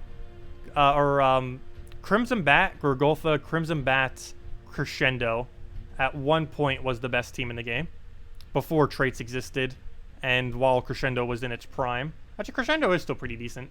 It also got okay perks too. Actually, speaking of that, we have so many legendary ingots. Let's actually go upgrade those. Let's go get Prismatic Orb upgraded. Let's go get Crescendo upgraded. I think we have like 370 ingots or something. Some kind of absurd amount of legendary ingots. Let me see. Let's get Crescendo maxed. Crescendo actually gets Enchant, which is kind of cool. It gets Fairy Fire first enemy, though I do believe that triggers after the damage, not before. Though if you cast twice pretty quickly, it'll be good. Creates one green gem, which would possibly do mana generation, though that could get in the way as well. Gains 2 to random skill, that's not going to do much. Mainly enchant, also, wow, that's a lot. We actually have enough to upgrade 10 weapons right now. 10 legendary weapons. But let's go get this one, just so we have it if we ever use it. Let's go get, what does Hope's Crescent do? Oh yeah, this was a triple life one. How about Ripper? What did Ripper have? I feel like I use that occasionally. Let's see. Oh yeah, it's boosted based on armor destroyed. What perks do you have? Not that. Everything is awful. Exploded Gem. Never mind. That's not too bad. Maybe we'll get that one. We'll see. If we ever use it, we'll get it. But let's go get Orb. I'm just going to get stuff that I know I'm going to be using eventually. Let's get Orb, get all the way max. Yeah, it gets a 10% chance for treasure map. Also get some extra gold, so you can max out your gold with it. You could also use it with like a Bonnie Rose or something just to feed it gold, I guess. It's not that much, but it can loop a little bit. It also gives all their allies 1 mana, which is kind of cool. It's overall not really that good. What was the other all mana? I think it was Pendant or something. I forget what it's called. Jewel, maybe? Yeah, Imperial Jewel. Let's see. What do you get for perks? Gain 10 gold, Fairy Fire first enemy, gain 2 to random skill, gain 4 life. That's not worth it. Nope. It's too weak of a weapon. I still can't believe Prismatic Orb is better than it, even though you get the other one quicker. It's kind of weird. Let's see. What other weapons do we need upgraded? As far as legendary weapons are concerned. Cauldron isn't too bad to upgrade. I guess we'll go for that in case we ever use it. It does make it so we always have Explode, though, but that's actually a good thing, not a bad thing. Gets an Explode plus steal 2 mana. Plus also has some stat reduction. Also, how many mythic ingots do we have? Enough to upgrade 2 weapons, almost 3. Let's see. What else is good under a legendary weapon? You know what would be easier if I actually ordered them based by rarity? Let's go through and basically upgrade every good legendary weapon that we'd ever bother using, pretty much. Bear Totem I technically would occasionally. Doesn't even gain anything good, though. Gain 2 to random skill, gain a rage, gain 2 attack, gain 4 life. Its perks aren't really that good, though. Oh, Black Manacle. How do I not have you upgraded? Oh, it does have that weird create a purple thing, but it also gets to destroy some, but we'll go for that. That will forever change how black magical functions, but it's overall buff than a nerf. It's still kind of weird that you have to be concerned if upgrading the weapon will make it weaker. It seems so weird, but it is the way. Oh, Imperial Jewel actually is a really interesting one. Oh no, but it explodes a green. This actually is not worth doing all the way. It'd be worth getting up to the enchant thingy. But the problem with this is if it explodes a green, it's going to reduce your chance of getting an extra turn. So oddly enough, this one would actually be better to, you create pure green, right? Yeah. So this one would be better to do all the way up to this point and don't go for the final perk. The other one will actually make it weaker, not stronger. Explosion would gain a bit of a benefit. This is one of those other really, really old weapons from Easter. Also the 2016 rocket, wherever that is pretty old, obviously, 2016. Let's see. What other weapons aren't completely useless? This would be good if it actually had good perks. Explode a brown, all mechs gain 1 armor. Crater red, that's not really that good. The brown explosion is. Let's see, what does Crown have? I don't think it had anything good last I recall. Silence first enemy, gain 4 mana, barrier, it's okay. Maybe eventually. Hook sword, what was this boost space? Oh, Shentang, that's never going to be useful unless Shentang got really good synergy. Do we finally max Mang? I don't think we do. Though crate 1 red would nerf the weapon, not buff it. And the other effects wouldn't be good enough to bother going for. Pan's Veil, not needed. This dragon weapon doesn't really do enough, but does have any board control. Cleanse self, reduce rank enemy, crate green, crate red. No, it's not worth it. Oh, what does this thing get? Anything good?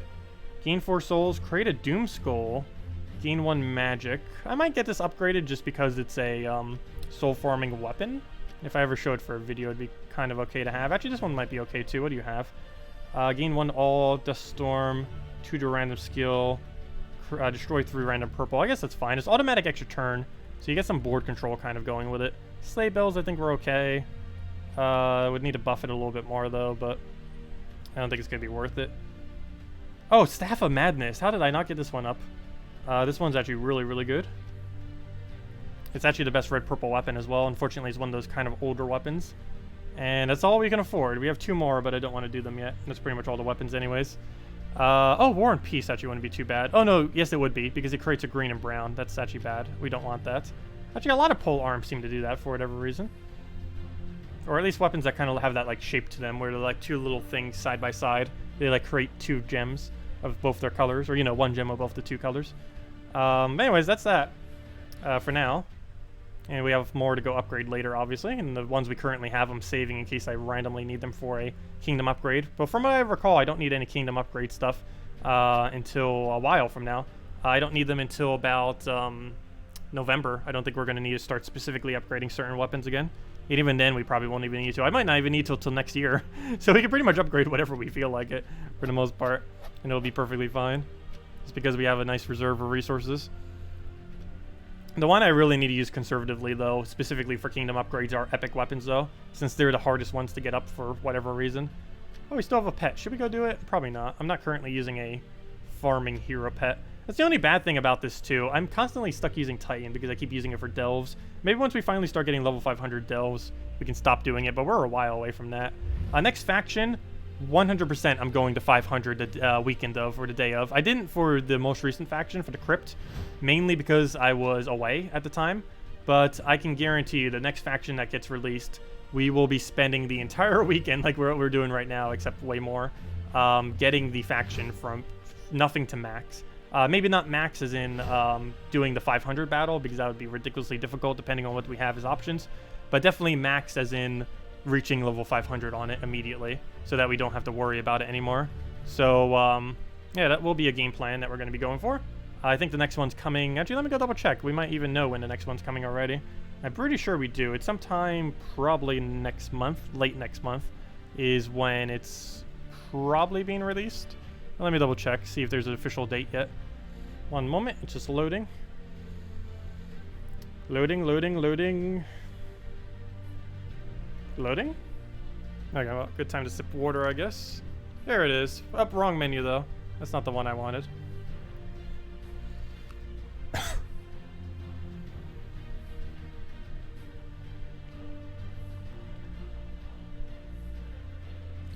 Okay, page is loaded.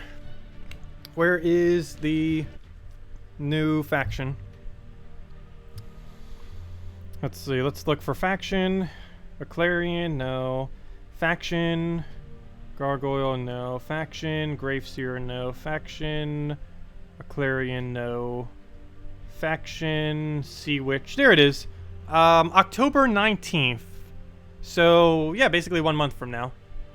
October 19th, we will get the merfolk faction. Or I believe it's merfolk. Yeah, it's definitely merfolk. It's a merfolk mystic kind of theme. But it should be, what's it called? It should be a Merlantis faction. So that's one of the reasons why I just spent all those event keys at the beginning of this video to upgrade Merlantis. It's also probably one of the reasons I'm still going to be doing that video, just to kind of give a reminder to everyone. But, yeah, next faction is Merlantis. And because of that, you're probably going to want to have everything upgraded in this kingdom. You'd also probably want to have the Mythic as well of Undyne. Just because it'll be 10 starable. I believe it's even 11 starable starting next, once the faction comes in. Like right now, let me double check. It's sitting at, oh, that's a bad way to check. Let me go and check based on our troop page. Oh wait, why did I do this? I could just clicked on the button and it would have brought us there. But let's go check by doing this. Merlantis. Oh wait, is it one troop short? Could have sworn I had enough. 1, 2, 3, 4, 5, 6, 7, or what am I doing? 8, 16, oh no, never mind. 8, 12, 13, 17. Oh wait, never mind. It might actually be one troop short. You've got to be kidding me. Oh yeah, I might not have enough troops. I didn't realize it was actually that short. Okay, never mind. Well, hopefully he gets another one soon after that then. But still, at least we have it upgraded for whenever it does happen. But yeah, I didn't notice that. Oh no! There's another problem! Oh, I didn't even realize that either. No! It doesn't have a hero class. So it's actually stuck at level 8. Or level, what level do you need that in? Is it level 8 to 9? I forget what level it was. Wait, was it level 6 to 7? In which case we already do have it. Wait, which level was it that you need the hero class for? How'd you forget now? Fail. Wait, easy way to check. Check Darkstone. Oh no! Yeah, level 8 to 9 requires the... Okay, never mind. I lied. Ignore everything I said. Forgot about that. I hate that so much. There's so many kingdoms blocked by hero class. It's like one of the main things that is blocking all the kingdoms right now. Is no hero class for the kingdom. Because it's required for level 9, which means it's required for level 10. That is annoying. I keep forgetting that.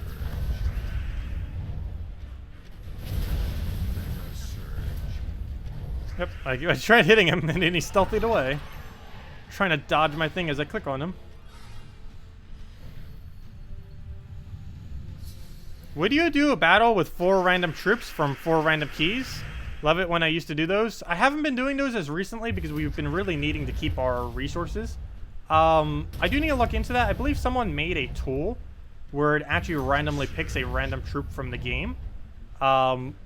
There's supposed to be an in-game version of that, but the in-game version doesn't actually work, oddly enough. But, yeah, there's some kind of external version of it that we could start using if we really want to start using that again, or doing that again. I need to figure out where on earth that is, but I could have sworn that there's a tool somewhere out there that does that. And I believe it's up to date or automatically updates. Yeah, it's kind of funny. That one might work, but the one in-game doesn't. If you click suggest a troop in-game, I don't know what on earth it tries picking from, but it is definitely not random. I know that. It picks from some kind of weird drop table. I don't even know what. Like, if we go suggest a troop on this, it's going to come up with some kind of really, really weird thing. Let's do it over our red team, because for whatever reason, I actually overwrit my red team earlier on accident. But when you click suggest a troop, it is obviously not random. We'll get a Void Portal, a Azura, and a Famine. We get a Void Portal, a Azura, and a Famine. We get a Void Portal, Azura, and a Famine. Let's see what happens if we put an Alchemist there. We get a Void Portal, a Azura, and a Famine. If we go and let's see. Let's try making a Daemon team to tell it that we're using a Daemon team. It then gives us a Void Portal. Well, actually, that technically is Daemon. Actually, that technically was the correct. Well, let's go do its human team then. Go tell it we're doing a human team and see if it knows, and it'll say exactly no. And it just keeps giving us the same 3 troops or 4 troops over and over again. Wonder what would happen if we actually didn't have one of these troops, like the famine, what it would actually suggest to us. But obviously this is not random, to say the least. I really wish that was. I don't know why they haven't fixed that yet. That button has been broken. They need to either just remove that button completely or fix it already, because that's been broken for a very, very, very long time now.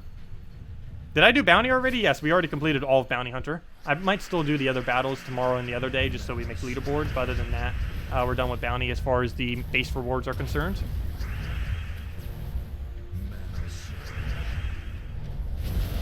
Oh, we didn't get anything good, though. Well, I shouldn't say that. We got double purple major orb, which is basically a lot of keys, but other than that, we didn't really get anything good. We didn't get a single blue orb, and all the smaller orbs were the useless stuff, just green and orange.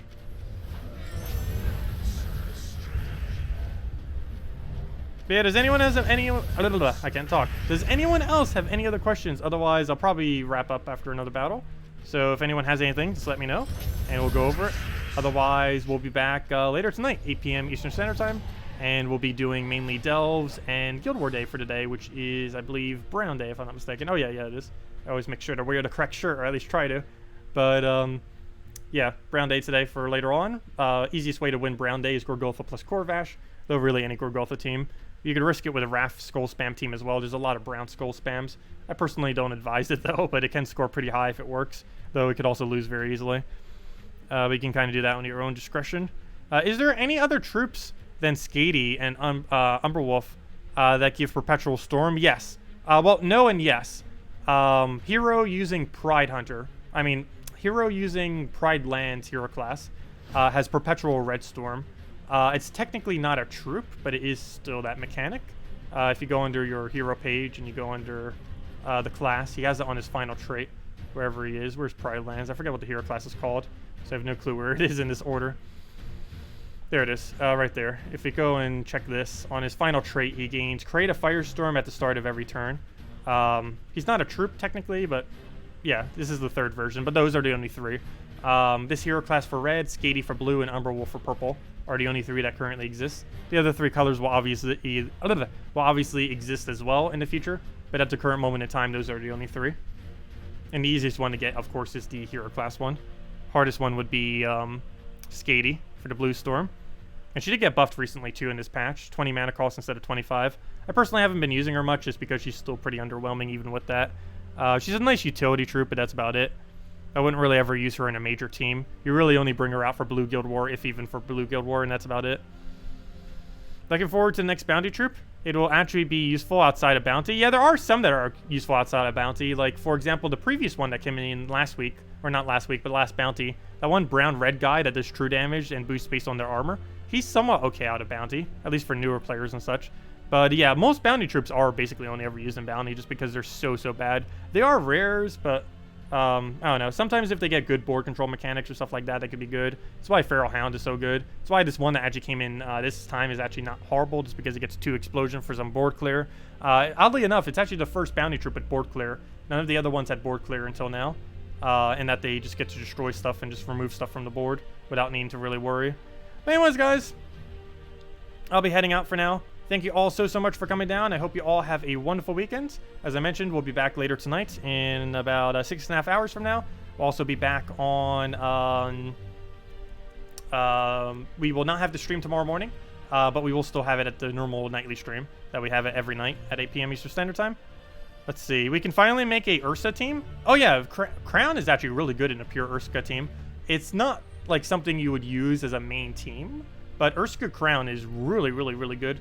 Many Urskas are good in first slot, and generally, if you're going to have any troop on your team die, it's going to be your first slot. So the fact that Ursa Crown can just keep summoning into first slot, and then you can just make other teams around it is really strong. Anyways, guys, thank you so much for coming down. I'll see you all later, and goodbye, everyone.